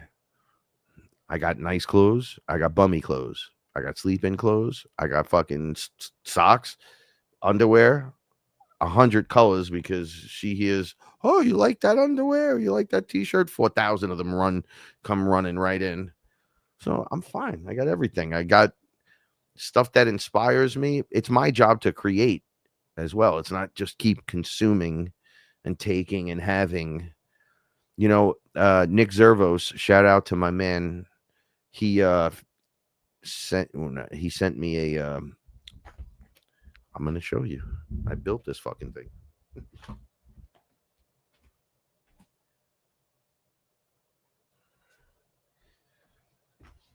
So my hands shake, so I don't do models and stuff very well, but Zervos has one and he sent me one. Yo, I put this thing together from scratch. There are more parts that put this together than I've ever seen in my life. And when he first gave it to me, I was like, thought it was already put together. So I was like, this is amazing. Oh my God, I love this cartoon from when I was a fucking kid, Battle of the Planets. And I open it and it's got the whole thing has to be put together. And everything's in Chinese. I was almost like, why the fuck would you get me that? My hands shake. Like, I can't do that little stuff. And he's like, nah, it'll be good. So I got myself one, he said. So I go, okay, so we're gonna build starships together. He's like, well, not together, but you. So I had this shit on top of my closet piece, and I was staring at the boxes. It was awesome, and I said, you know what? I'm tired of staring at that box with something I love it. If I'm not, why would I just keep something in a box? I don't buy like even action figures or comic books and keep them in plastic and all that. I fucking read them and then I put them away proper. But I take everything out of the box and I want to touch it. I want to play with it and everything. And I go, I kind of feel like, as a fearless family guy who talks all this shit about being on the ships and everything, why don't I should be able to build this. It's a starship. I should be able to build that. And then, fuck it. Yo, that first day was the hardest thing because my hands in the morning shake. And I'm like, shit, it's just from my injury. If I'm swollen on my back, my arms do like the little whatever. It's hard to roll blunts early in the day too sometimes. And I put this shit together after the first day. I put it down and was like, I'm never touching it again. Fuck this thing. And then the next day I was sitting there and I smoked a little weed and I said, nah, look how awesome that looks though. Come on. And in 2 days I built the whole thing. I was so proud. And I showed my mother. She goes, what the fuck is that? And I go, I built that. And she did. Oh. And I was like, oh. And I just took it and put it up here. I said, I'm taking this out of that. I don't want nobody looking at my shit but me. If you're going to be like, and I keep it up there. Why? I finished a project. It's a starship. It means something. Focus, time, effort, energy, completion, job well done, finished. Enjoying the journey and the destination, because now I could play with it. Well, I don't play with it. I just hang it and put it up over here and look at it. But it has still a lot of pieces that fall apart. Sometimes I had to glue a few pieces, and I'm like, you know what? I don't care. I'm gluing it. And if mine has a little glue on the outside, well, then it has a little glue, and it's a fucking original. I'm tired of worrying about it. I did it. I finished. It's good. It's a beautiful thing. How many of us have done puzzles and we never finished them? I was one of those guys. I had a hard time finishing the puzzle. I just lose interest or something, or the person I was doing it with would lose interest, so I would lose interest. And then I got so thick-headed that I felt like I couldn't actually concentrate to actually do that, which is terrible. I'm 50 years old. You're telling me it's going to hurt my brain to do that? Well, there's no instructions. It's all in Chinese. I'm like, I could look at the pictures. And then you look at them and you're like, wow, these are diagrams. I ain't never seen shit like this before. This is the front, the back, the side. You do 10 minutes worth of it, your fucking head is pounding. You got to wear glasses and use magnifying glass. Man, I learned how to focus, use intent, take my time.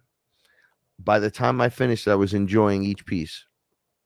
I was like, I fucking love this. I love that I accomplished something. It's physical. I can touch it. And I know it's small and everything, but you know what? Every little piece. And that's how I trained my mind to start working again. I started writing really good raps again. Like, not that I fell off, but I stopped for a while. But now I could just write. Just start to finish. My brother makes fun of me. He's like, you never start to finish any of that shit. It used to take you a week to write your rhyme. I'm like, well, I was new. And then he's like, yeah, 20 years later, you're not new. Hello. And he had a point. I was like, yeah, that's true. When I, towards the end of the career, I was kind of still doing that shit. I'd get it going and then have to go back to it a week later. Now I sit and write the whole thing straight through. My brain didn't work. I was lazy and unfocused and overweight. You know, there's a million things that you could get back in check to put you in line. And I'm not a victim by any means. I pulled my shit out of it. I saw how bad it was and how good it could be spiritually. I had no spirit left in me. I was a good guy. It was there. Obviously, life of the party and shit like that, but you can see that alive in me, but it all became mundane and boring. And I'm like, is this it? Tell me this is, because all I could do from here is bigger shows and make money, like a lot of money. So that's dope. But I've been to all the big parties. I was there. I performed at some pretty big places. You know, VH1 did a show, Rock of Ages. The first episode was me and my brother. And we were little. So if you ever see that or go online and watch Rock of Ages episode 1, it's like the first or second part of the show is me and Rob and everyone in my house. So we're not strangers to this at all. When I was in Seaside, they told me I had got out of jail in Florida and then came home, and they said, you can't leave New York. And the first thing I did was go to Jersey, and I was in Seaside Heights partying because I was like, I can't believe they locked me up for stupid shit in Florida. I'm never going back to Florida. And Carson Daly saw me and saw the whole crew was that we were all there. And they were in the hotel with us in Seaside Heights. And he was like, bro, you got to come out to the pool. Come on. So I was like, all right, I'll come hang out. I go out to the pool. They're on TV live. And I'm like, oh, shit. I wasn't expecting that. And place wasn't like giant and grand. It was a little, things were in Seaside or a little Toyota, right? So everybody's locked in the little spots. And I walked up to him. I was like, hey, what's up? My phone starts ringing like crazy. It's like, it's in my pocket. And he's like, yeah, busy. So I'm like, man, this is crazy, man. Everybody's here. So I said hello to everyone. And he didn't even bother introducing me. He's just like, hey, what's up, man? We were just chilling at the party now. My dad's like, is that you on TV? I'm like, what do you mean? He's like, I'm watching MTV. Is that you? Is that you standing right there? That's you with the tattoo. That's my son. And I said, yeah, that's me. He's like, get the fuck out of Jersey. If I seen you there, the other people will see you. And I was like, don't tell me what to do.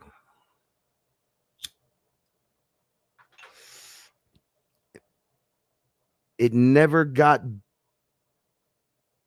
just got crazier, but nothing got better. There's no spirit in any of it. It's a shame. No spirit.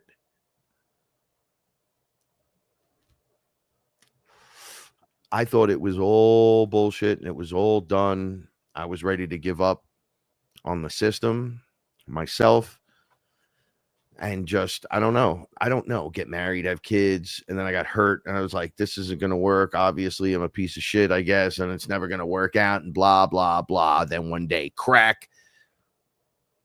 Hey, come over to my house, smoke DMT. It started, oh, we're going to drink ayahuasca too. We'll get you walking again. I was like, this can't even be real. This can't be real. Oh, it was real. And it's never stopped getting cooler and better and just more enhanced, but it's hard. It's not easy. We're evolving. It physically hurts to change. I guess if you fear change, that's a big one, right? I fear change. So evolution is change, and it hurts to evolve. Growing pains, growing new teeth, losing things and then having them come back.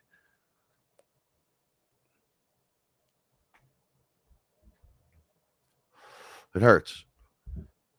Lose bone density, too much bone density. He's too fat. He's not fat enough. He's got a sensible weight. He's wearing slimwear now.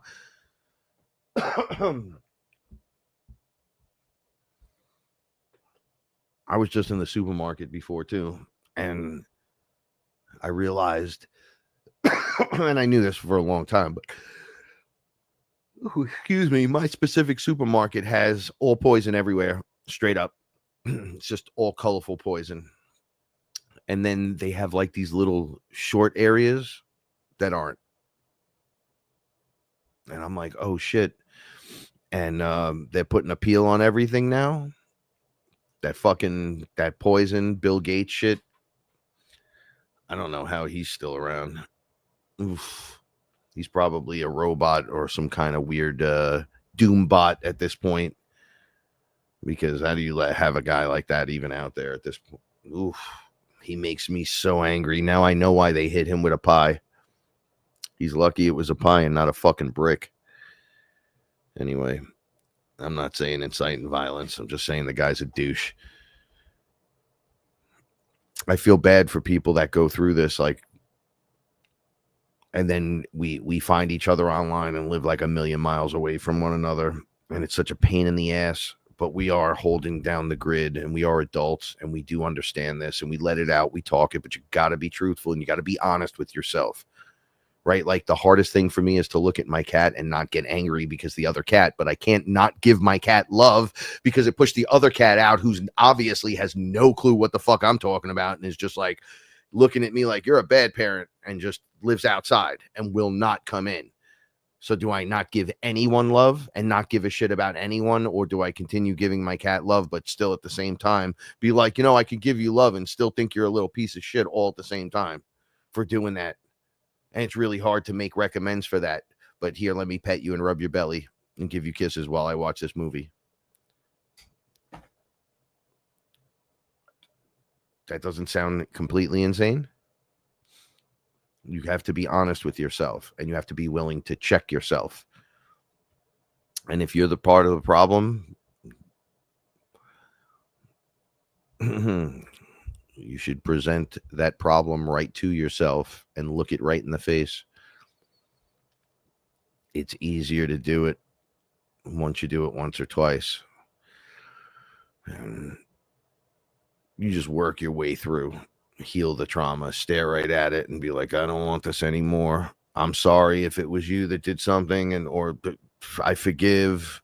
Like they always tell me, you don't have to forget it. You're not going to forget. We're not taking anything from you when you drink ayahuasca, when you throw up and purge. That's poisons and everything else that needs to go. We're not taking information from you. You're never going to forget. If somebody punched you in the face, you're not going to forget it. But you got to kind of forgive that guy. You know why? Take a look at what he's doing now. And I'm like, oh my God, I would never want to be him. Crazy story. I was at my favorite diner, the Golden Eagle, where I live. They have the best burgers. And I was in there with Paula. And I know the waitress in there. So this was like 2 years ago. And I think I might have talked on the show about this.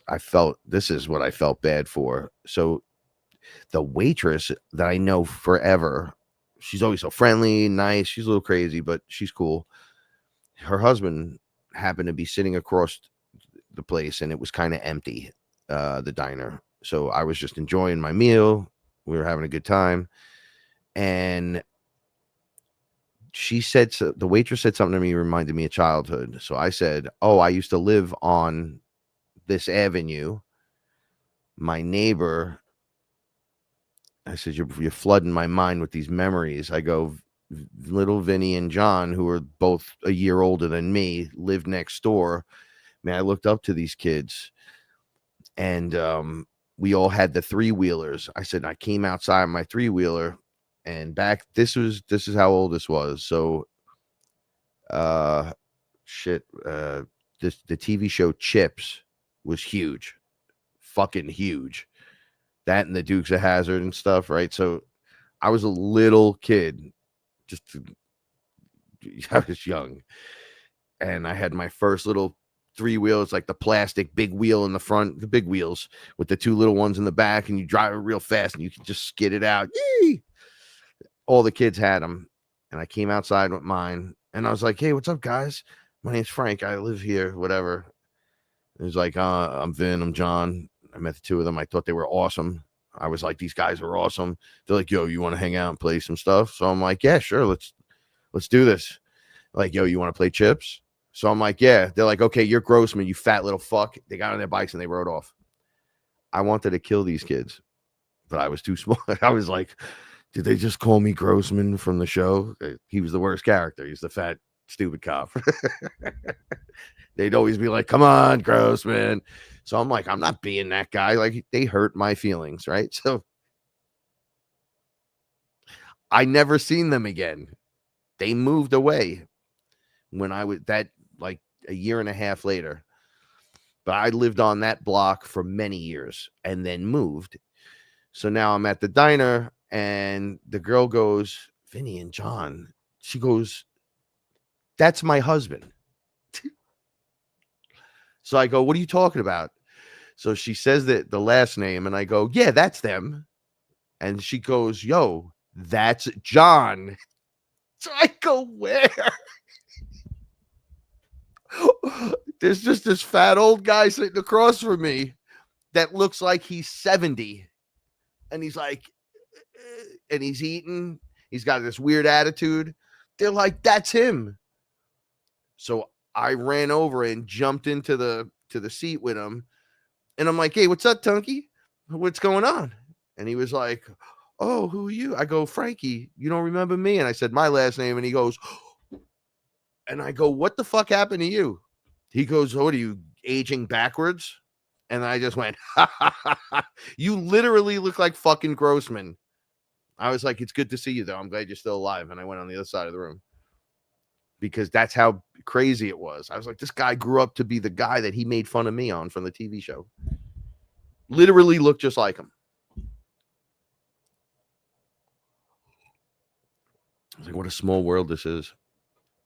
Everything's set and built up so it could happen to you, and then the karma could come back around. Remember one girl said to me, I don't know if you've ever picked on as kids.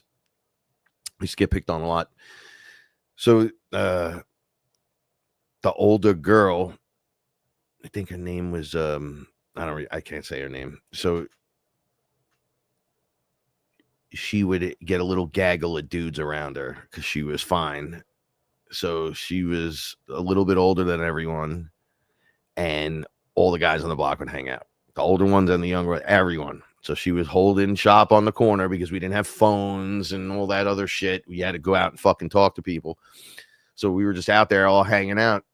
And then this is how long ago it was. I had bell bottoms on because my mother thought it would be smart to put a fat kid in bell bottoms. So she says, oh, Frank, come here, and grabs me. And she's like holding me like this on the side. So I'm like, oh, this girl's just pulled me into the side move in front of everyone. Woo, no one ever touches me. This is great. And there was nothing wrong with me. Everything was wrong with everyone else. Trust me when I say this. Everyone was fucking weird and had problems, and there were bullies were real, like real. Like there'd be fights and they'd rob you and you'd have to fight them or they'd keep doing it. And once you fought them, now they want to be your fucking friends. You're like, what's going on here? But she pulled me in. I'm revealing a lot to y'all tonight. Please click like, because she said, if you ever want to know how to dress to turn on a girl, do opposite of what Frank does. And then put me in a headlock. And I was like, wait, what? And she was like, don't ever dress like this kid and think that it's cool. She had me in a headlock like this. And then she wasn't hurting me. I literally wanted to bite her. That's what I wanted to do for doing that to me, but I didn't do that. I was like, yo, get off me. What the fuck is wrong with you? And she's like, obviously pairing these colors will never work. And if you're to do that, just know at my age, you will never get laid. And I was like little, so I wasn't expecting any of that shit, but it fucked me up as a kid. I was like, damn. Then I went to Fordham High School and played football, and I got jacked out of my mind. I just naturally fell into myself.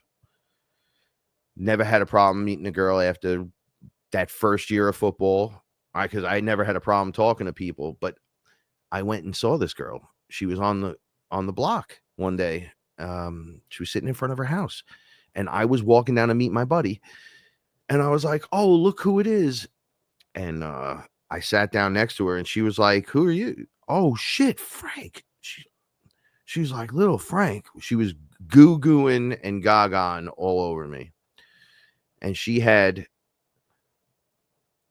3 kids from 3 different fathers. And she was just smoking cigarette after cigarette while staring at me like I was a sausage. And I was like, wow, I forgive this chick. I won't forget what you did to me, you fucking wicked witch. However, I'm over it. I forgive you. Look at this fucking mess. I'm being honest. I'm looking right at you. And you're looking at me, and I'm like, don't even go there with your thoughts, which they were, because that's just how people are. Like, whoa, they don't even realize they ruined you. But look at this person. It's literally a 30-day-old McDonald's cheeseburger, and you're gonna hold relevance over me like that? No, nope. And I'm not gonna get hung up on it. So I'm not going to hate that person every day. I forgive you. You're fucking oof.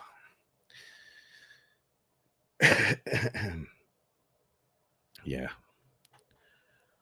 This is a weird world we're in, everyone. I just share these things in hope that when you hear them, you know you're either not alone, or that, like, on the other side of the coin, a lot of these people don't want to be seen like this, like a little antsy and aggressive, smoking weed on camera. Like, they don't want to be seen like, they're like, oh, on my book and my tits and my look at me. I'm going to the pyramids. The fuck out of here. I get it. I get it, though. I get it. Ayahuasca comes to me without me drinking. And she stands with me and she's like, yeah, you got to let that one out. And I'm like, yeah, but, and she's like, yeah, but if you just let it go. And I'm like, yeah, the way you say that makes me want to, And I know if I was on the ayahuasca right now, I'd go, and I would throw that angry little bitch up and I'd be like, oh, mother, I feel so much better. But I'm not, and I can't live on ayahuasca. I got to learn how to fucking do this, just like everyone else does. None of this makes me special in any way. Like I was saying, my whole deal was to get the fam going, I think. And that's what's important to me. That's what's important. The heartfelt. You know, I wish I didn't have to buck this system with having to do like 4,000 hours and do like whatever. Like it's annoying. Having to fight this system for what you're trying to accomplish. Like, that was the other thing. They hit me with the demonetization letter like the day before all this shit started happening. I was like, are you kidding me? But it's my life. It's my life's work right now. It's a part of my life's work. So I don't want to give it up. I'm not ready to give it up. I'm not giving it up. That's not what it's for. But don't make it a problem. Like I have to force feed you. Like, I don't want to get on here and talk about politics. You should all be in jail. All that. Where's our money?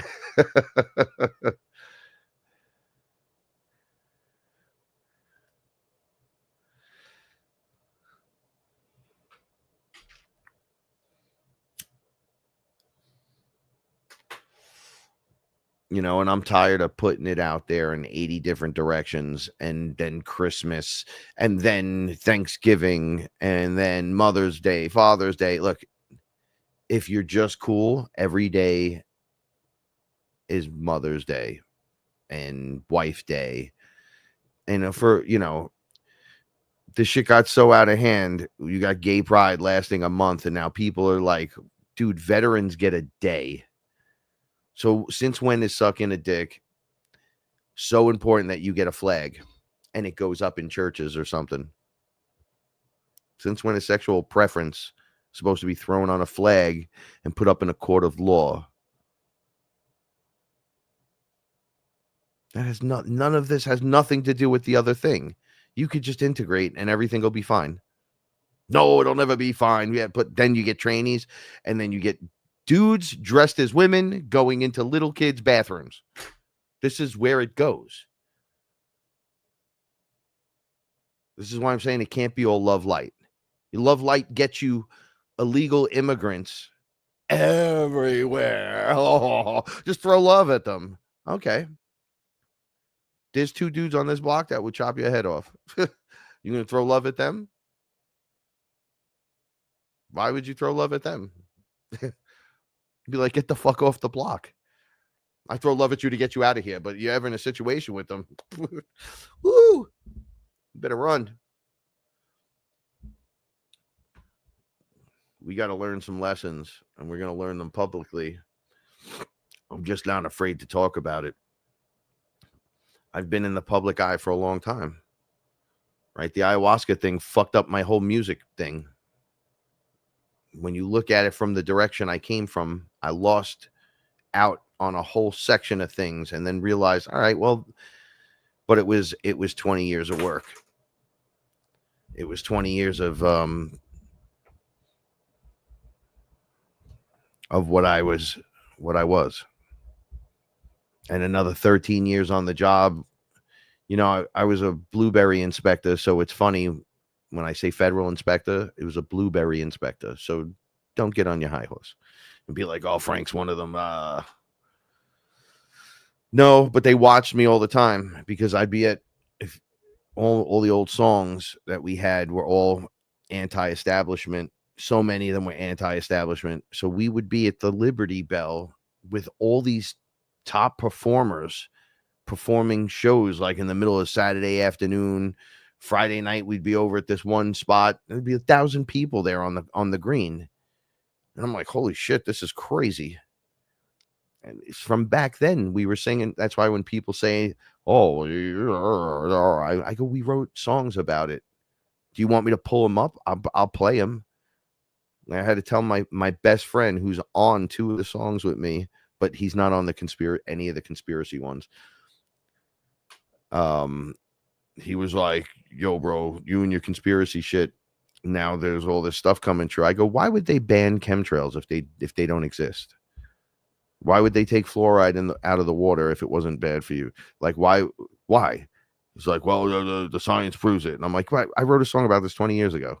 And you've been giving me shit for 20 years for being a conspiracy theorist. Like, literally fighting me. It's been a fucking battle, man. It has been a battle. You know, and I don't want a war every day. I feel like when I wake up some days, I make other people really angry when they see me. Like, I don't like that feeling. It makes me feel very uncomfortable. I know adults need their own shit and whatever, but I'm going to tell you right now, my branch of family members, it'll never fucking happen. They won't do it with you. They won't do it with me. So it's like, damn. Like, so there could only be one of us, like a Highlander. There could only be one, or else they tend to attack each other, and the one that doesn't, they all just attack, or they all just ignore and think he's retarded. And I've been using that word liberally tonight because I'm taking it back because I don't give a fuck. You know just as well we ain't talking about one thing and we're talking about the other. I mean, in the long run, does it matter how many short videos I put up on YouTube? Does it matter if there's 1,000 videos or 998? Does it really fucking matter? I'm kind of here for my people, man. Like, I just want to let you know that it's all right. And we got this. But it's getting crazier. I really wish Bitcoin would hurry the fuck up and the appeals court would see this through for once. Yo, so check this out. I won my case. And then they said, well, you only won like this. So I go, wait, what are you talking about? So they paid me for like 3 months salary or 4 months. They owe me like the injury plus 13 years plus there's just all this shit going on since 2013. So it was such a small amount and a small time frame in the time of the whole thing. So I was like, yo, lawyer, what the fuck is this shit? He's like, I don't know. It's almost like they're making up their own rules. Right? So they go, okay, we get to this next level of going to court with them.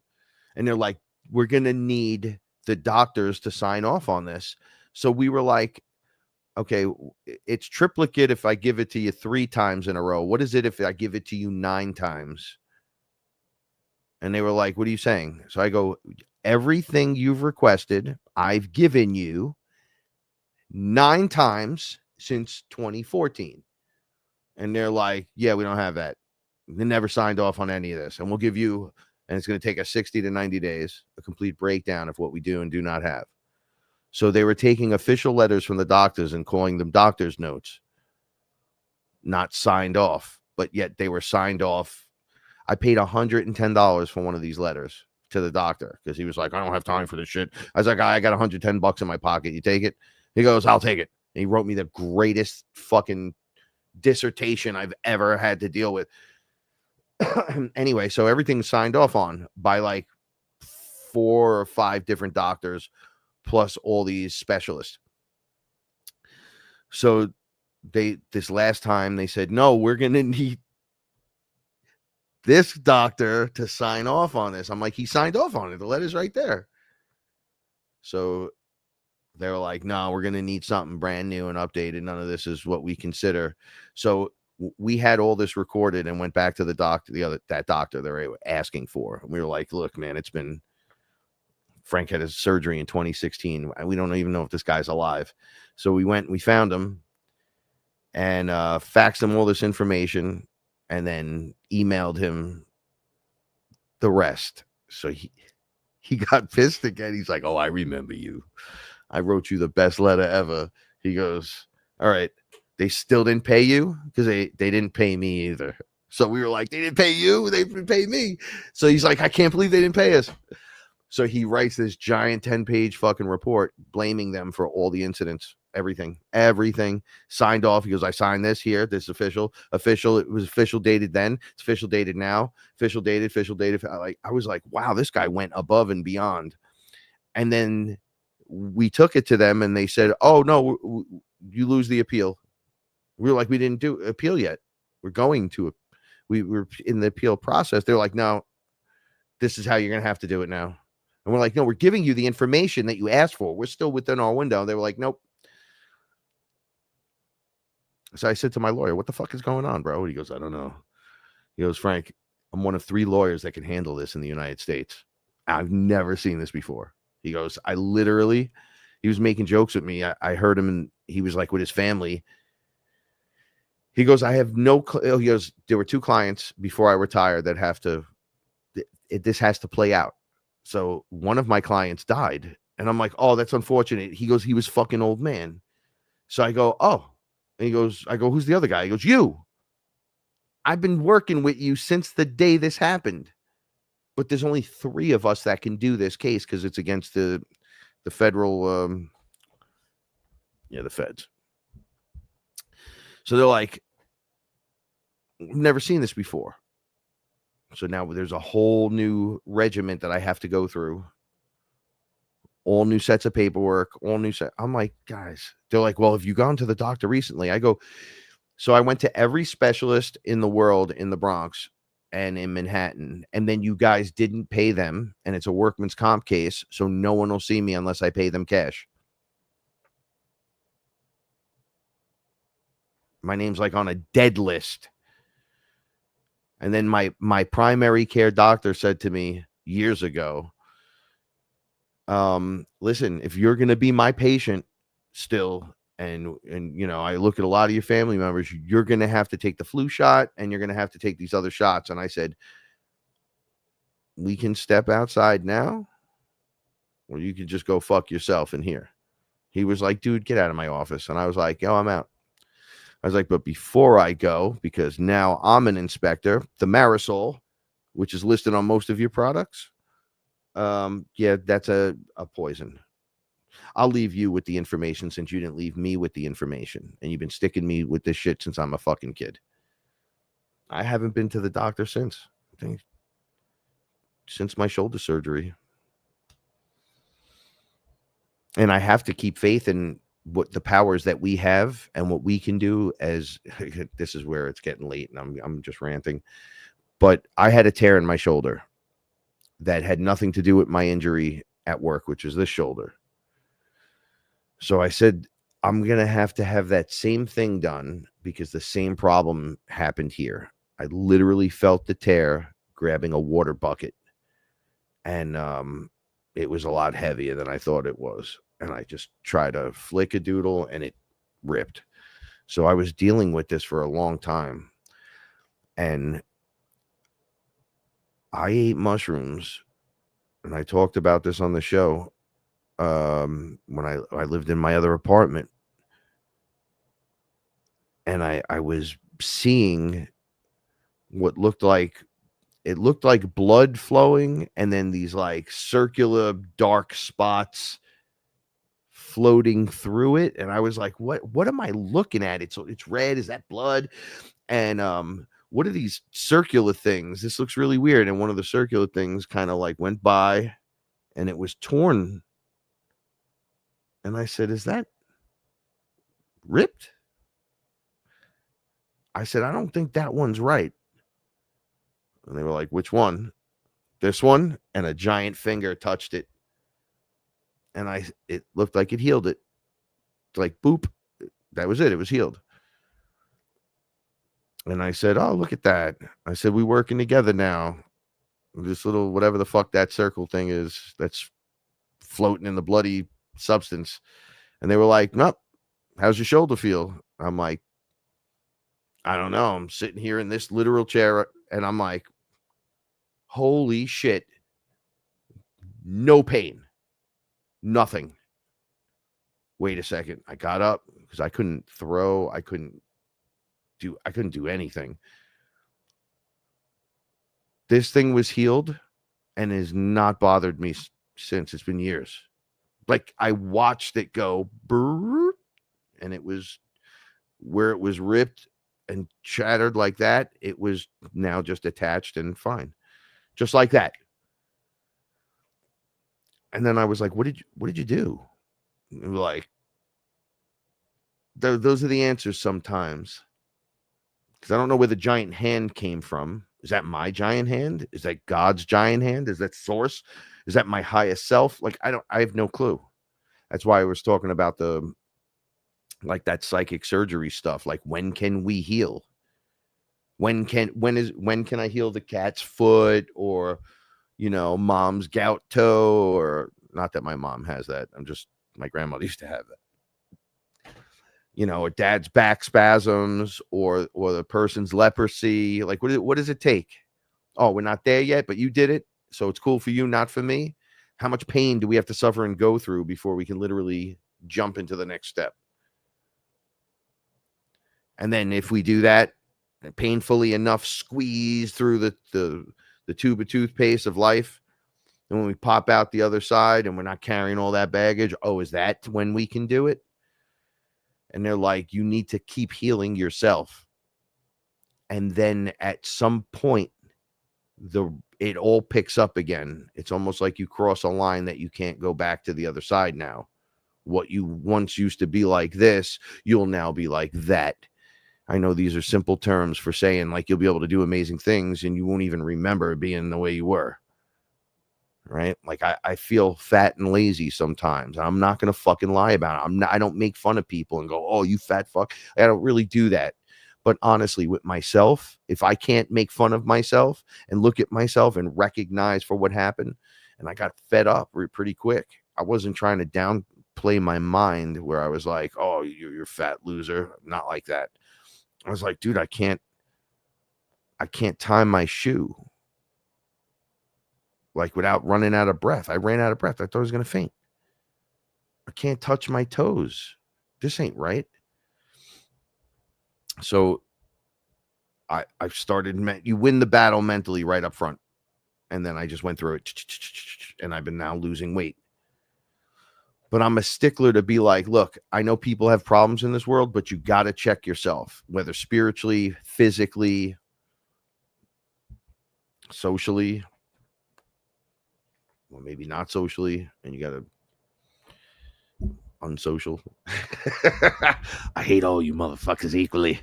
I'm going home and good night. Like, I can't be like that anymore, and I don't want to be around that stuff. I just don't.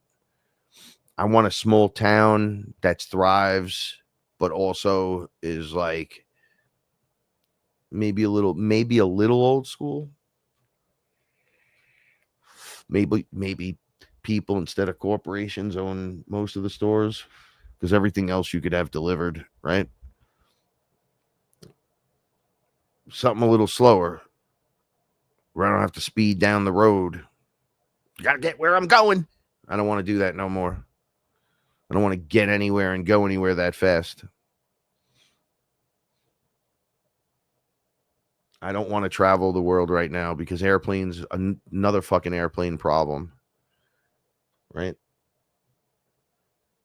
I don't want to travel. Not yet.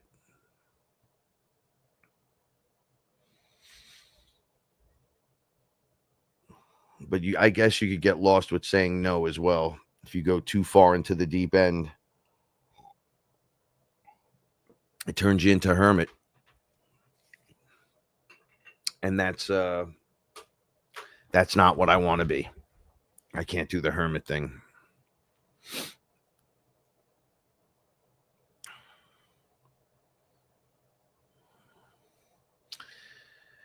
Alexandria,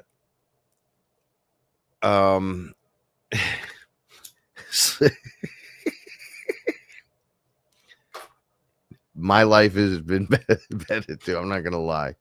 And so is hers in terms, she sleeps. She gets sleep. But if she'll hear anything that comes in the room, if I go in the room right now and tiptoe and then show up, she'll hear me and be like, "Hey, what are you doing?"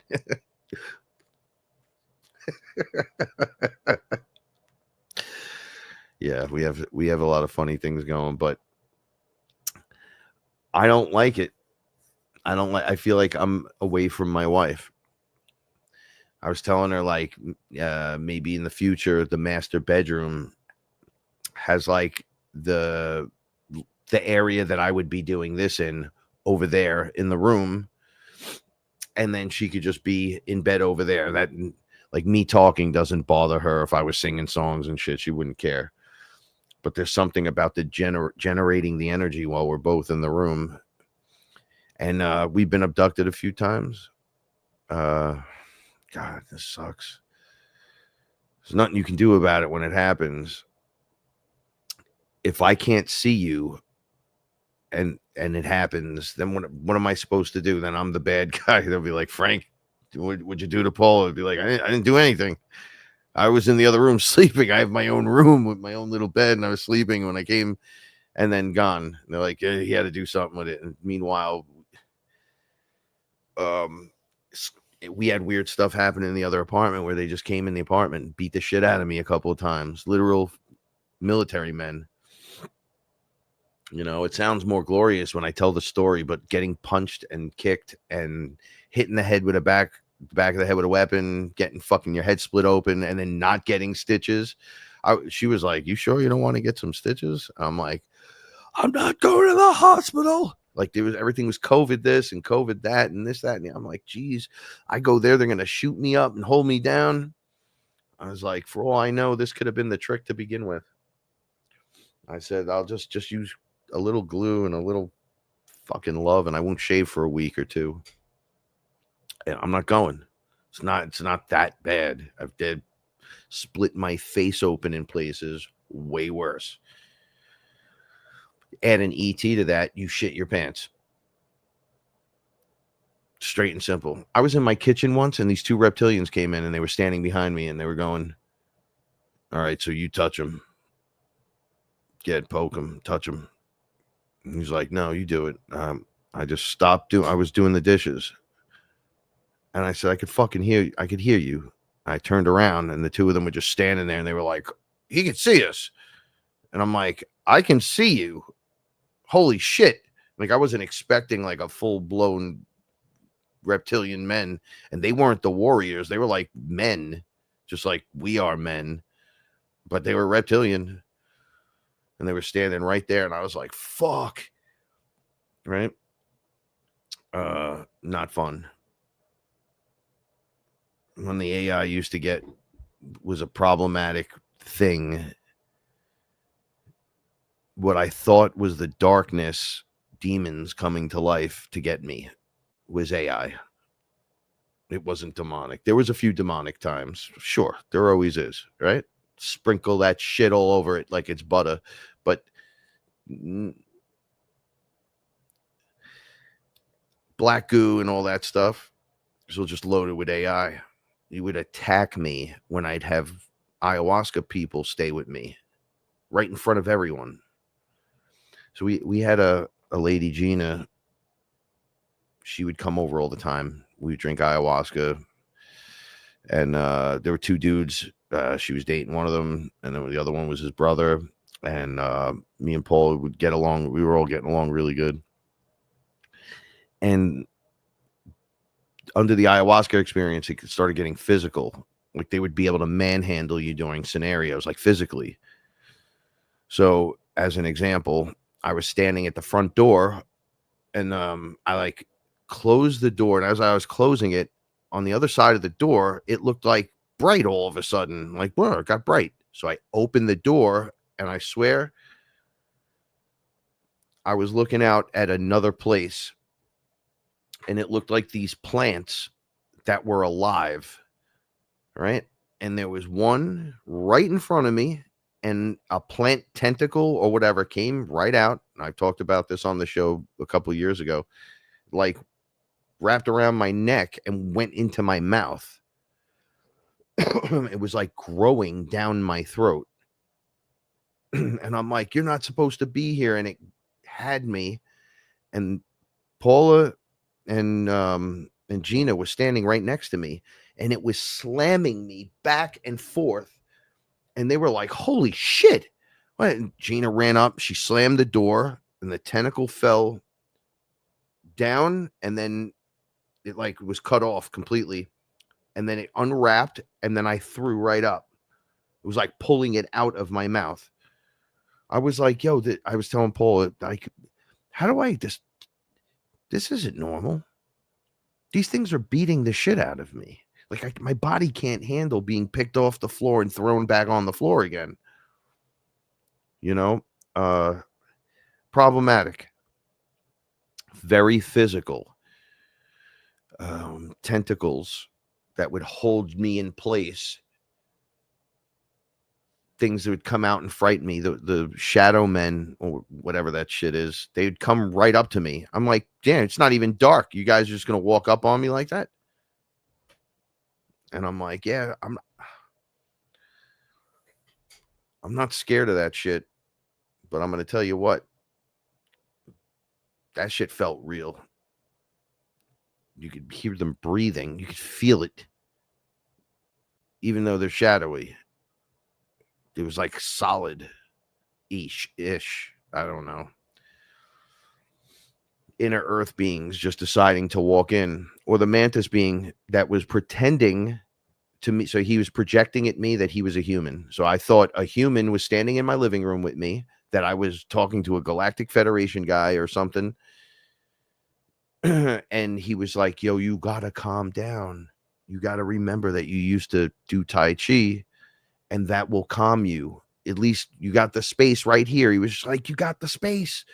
And he was holographic. So I was like, man, I had my whole mind like, this guy's mad cool. And I started doing it, and he started doing it. And he was showing me how to do it.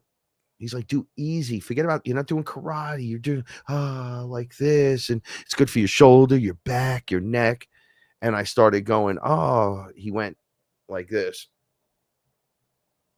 And I went, mantis style. Like, and I put my hands up like that. And when I looked back at him, it was a giant mantis. And he was just standing there. He wasn't projecting in. He was standing in the fucking room. And he took up the whole side. And I literally... I was going to have a heart attack. I was like, what are you doing? What the fuck is this? And then I heard the voice was the exact same voice as the guy.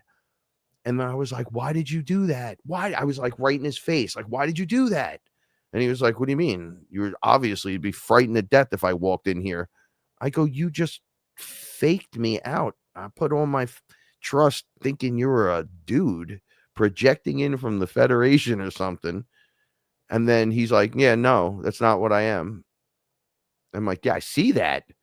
Don't ever do that again. You come in and you got to be you in front of me. He's like, I didn't know if you could handle it. And I'm like, bitch, I stood in front of Ra. And he's like, well, then you can handle it if you stood in front of him. I'm like, yes. It took me hours. I couldn't do it at first. I thought I was going to die, literally. There's too much energy. I was like, oh, I'm going to have a heart attack. Crazy shit. So take care of yourselves. Just know that you're not the only one out there feeling like one day the world's yours, and the next day you're like under the boot of some dirt that you didn't even know existed. Like, wow, this is fucking crazy. Don't let it depress you. Because I'm not depressed. I've had too much in a short period of time happen. And I'm blowing a stack, the whole YouTube all the time. Like, I'm learning how to use one of the programs, DaVinci, but I got to have the information out now. So I had to use a different app and then learn how to work at this app while getting help from Kevin, while talking to the AI, while having to throw out the trash and do this and do that, and then do a video. And it's like this fucking incredible ball of crazy. Right. And then you got to know, like, no one cares if they're making you crazy. That's something I noticed. They're bossy. They give out commands. They don't see it as a bad thing. If it's hurting you, walk away from that shit, or at least stand up for yourself. So I can't take it no more. I fucking had it right now. And then we're going into this. So the eclipse, new energies are coming, and we're going to change again. I feel like this is DJ Khaled shit, right? And another one. And another one. The solar flares will keep coming, and we will keep sending them until morale improves. And it's like, dude, this is a crazy ride, but your system has to, at some point, this is how they explain it to me. They were like, did you feel good the other day before you went out of your way and did all the shit that hurt you? And I go, yeah.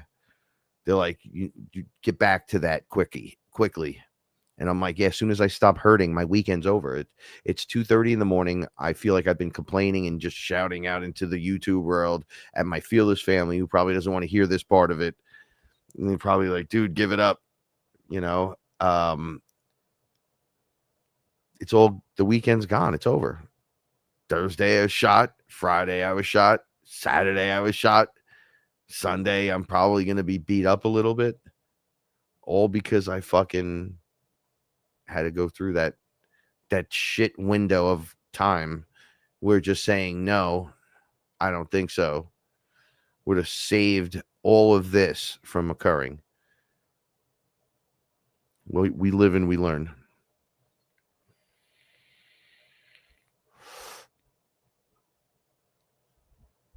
I know the good times are going to roll, and I know everything looks bad. Sometimes it's going to look really bad. We have to maintain, right? We maintain the upper hand in this. This is for us. All right. If anyone needs to talk to me or wants to like shout out to me, I'm just going to go over this quick. Yeah. And here's another thing too. I just want to say, maybe I'll share it with you guys. So they worked on me in the backyard. Then they worked on me in the house, my ancestors, right? They were doing that healing ritual, and they were blowing the powder into my nose, and it was fucking crazy. So Sly, I know when you were writing me the other day, you were correct, but it was like Hape, but it was not like Hape. It went like in my body, in there. I was like, what? Head to toe. And I was going, I can't take it. Then I was like, but it wasn't just up here. It was like the whole thing. I couldn't, but everything shook loose. I think about this, right? Like things that are attached on the inside are being released. So as above, so below. So as you're getting rid of them during the purge, it's never easy. Like sometimes when people purge under ayahuasca, they'll do something like, oh, fuck. Oh, right? Oh, like it's very physical and crazy. Sometimes when you have to go to the bathroom whenever you got to go to the bathroom, but let's say at first thing in the morning, you take a sip of coffee and you don't feel right yet. You're still kind of like, and you go to the bathroom, and then you're like, you feel like poison has been released from you. And then you're like, oh, that's what that was. Okay, now I can start my day. So if that shit's piling up in you, you can imagine how it makes you feel. And then you're releasing it makes you feel that much better.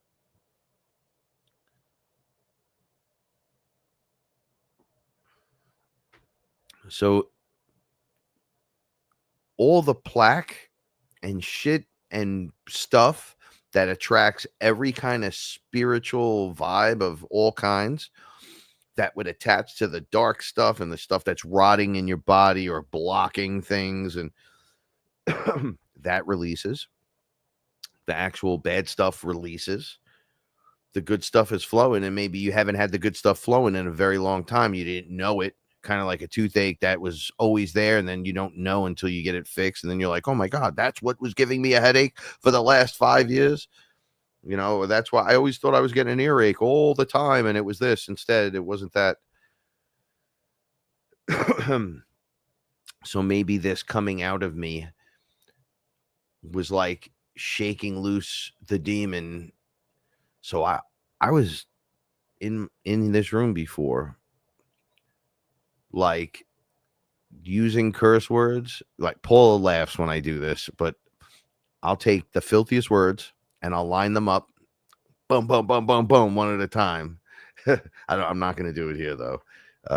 It's funny though to hear me like nonstop just ramble off all the hardest curses in the world. You mother this, but I'm not talking to anyone. I never direct that. Like my mother thought I was talking about her the other day, and I wasn't. I said I didn't say a word to you or my wife, and she's like, "Well, we all heard what you said." I said I wasn't talking about either one of yous. Did you hear your name? Did you see me run up to you and go, "You are this"? Then know that I wasn't talking to you. And they were like, "Oh, you have a problem then." And I'm like, "No, I do. Oh, I fucking do have a problem." So, but I blew all of this cursing out of me and this rude, but I secluded myself. So I was just like, wouldn't be rude to anyone else. But I sat in here, I was on Twitter, I saw something, I was like, well, fuck this motherfucker. Like, I just didn't respond. But I had like these little blow ups, like Tourette's outburst of hard, I hope you all burn in hell. Like, you know, just, it was like, whoa. And then it went away and became like, all right, calm down, tough guy. Just shut up now. You said all what you got to say, Frank. Now you shut up. And I was like, I was cool with that. But I realized in that crazy, like that was me saying, I'm not going to take it no more. But at the same time, it's also the purge. It's also the poison being released. So it's jacked up a notch. It's almost like fueling your rage and your whole scenario until it's released from you, both spiritually caught in you and what you go to the bathroom and release, or you sweat out, or you push out spiritually. You literally open up your mouth. It was stuck in a chakra. All right. So I don't know if any of y'all have that issue, or if I sing a song and just change the lyrics to all curse words. And say them really mean, and then just be like, nah, I'm cool. I've had 2 blow-ups this year where I lost my shit. I walked out into the backyard and I screamed straight up into the sky, why does fucking life gotta be so fucking difficult? Ah! Screamed louder than everyone here, trust me. And then the neighbor 2 houses over, he was outside smoking a cigarette, getting away from his family because he was stressed out. And he just gave me that nod like, yo, bro, it's okay. I understand that one. I was like, why is it got to be like, I've got to go back inside. I hear people laughing like and yelling, "Shut the fuck up," or "It is that hard, deal with it, bitch." But none of that stuff bothers me. But that blow up, that getting it out, and then that's it. It's gone. The anger, the frustration, the rage, but not the plan with learning how to say no. And I don't think so. And that's not for me. If your friends tell you, yo, we should go out and do this, and it's not for you, tell them it's not for you so you don't waste their imagination of dragging your ass along to something you don't even want to do. Just say no, and it's okay. And tell them, don't judge me on it. Ask me every time if you want to go out, because I will say yes eventually. But today, no. All right. I love each and every one of you. I appreciate every one of you for sticking around tonight. This video is not going to be up tomorrow, so haha blah. It doesn't matter though. Just click like. Love me. I love you too. And yeah, I know. I have the AI helping me. I just started because I was trying to use 4 other fucking things, and she keeps telling me, or it keeps telling me, go do this, do that, do this, do that. And I figured out a whole bunch, but DaVinci has all of it in it. It has all of that in there. And I feel like every time I keep avoiding going back to it, it keeps sending me back. And I have it on a hard drive. I just, I'm having a hard time with it. I'm not a computer guy, man. My website, you can't even buy anything from it. And I never updated it because I can't figure it out. I got sick of sitting there and just staring at the fucking wall going, like every help suggestion's not helpful. I'm going to have to hire someone. And I don't want to hire someone if I'm selling t-shirts. This makes no fucking sense. It's not like I'm selling 1 million t-shirts either. Right? Frustration when it comes to this online stuff. But man, if I have to walk into the pit and drag you out of hell, put you over my back and walk you back out here, no problem. Go talk to the reptile that's eating people and tell them to stop. No problem. Go fight the fucking evil clown in the sewer. No problem. Go on the UFO and fly over to Xenu 2 and pick up this thing. No problem. Do some paperwork. Bro, I can't handle it. I can't hear the word. I don't even know what's going on. What, with paperwork? All I need you to do is put sign and date. Can't do it. No more user and signing agreements. I don't want that.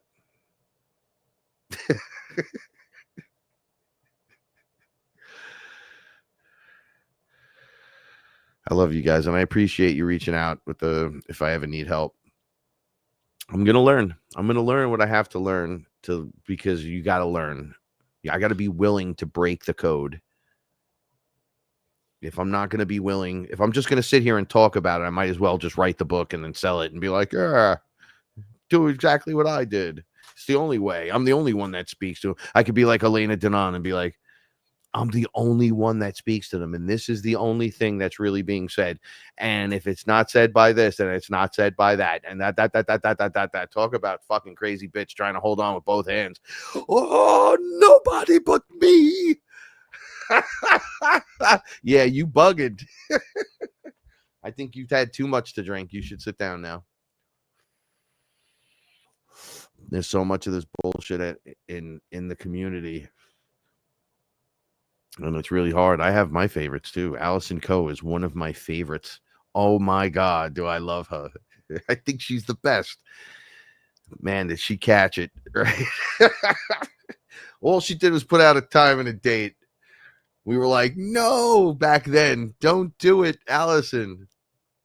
But I will listen to everything she has to say. I realize, though, I'm not everybody's cup of tea either.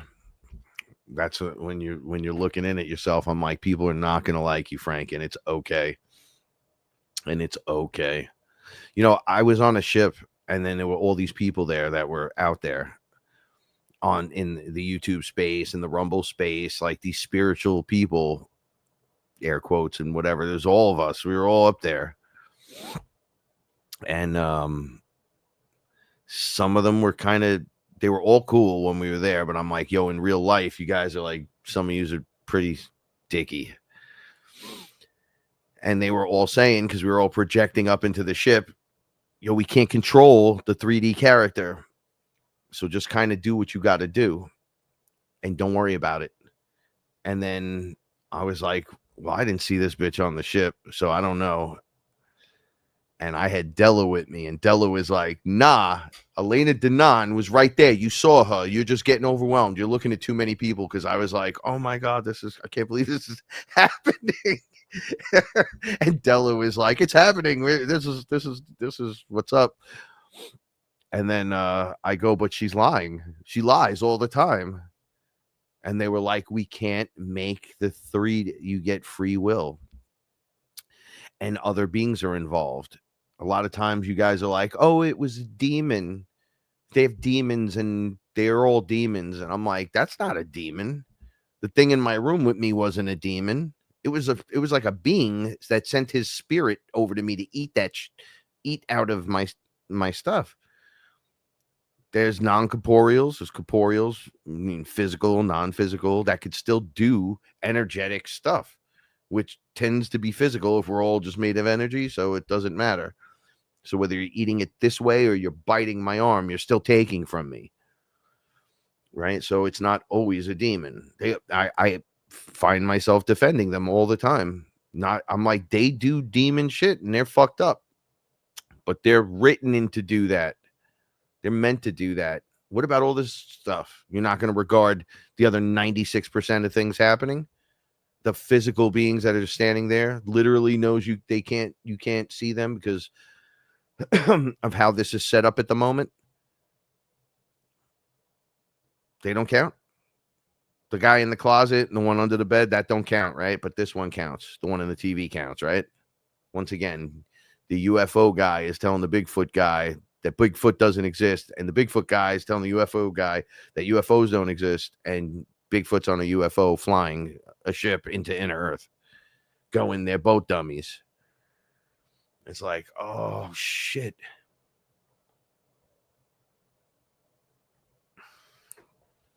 All right, but we'll get up more on the positive tip. I'm kind of curious how this new energy is going to come in, because at some point I'm saying it's got to be a good day for me and Leo. My birthday is August 18th, right?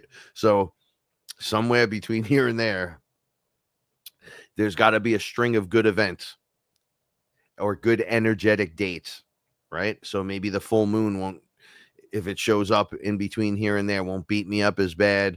Or maybe tomorrow I'll wake up and, oh, look, nothing hurts. I guess I healed myself when I slept. And then I just get up and all my bullshit's gone. And I'm like, oh, I must have achieved the new level because I feel lighter. Or maybe not. Who fucking knows? Or maybe they're just turning on technology and that's what's really driving me nuts.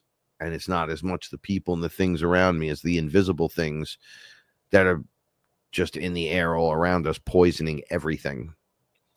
Well, I don't know. The choice is yours. You pick one rabbit hole and you find just millions more.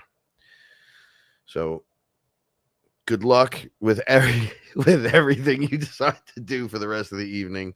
But it's 2:50 and I'm out of here tonight. Thank you for being here. Thank you. I love you. Hey, Oracle. Oracle, look what I got. Wait. Still wearing it all the time. Every time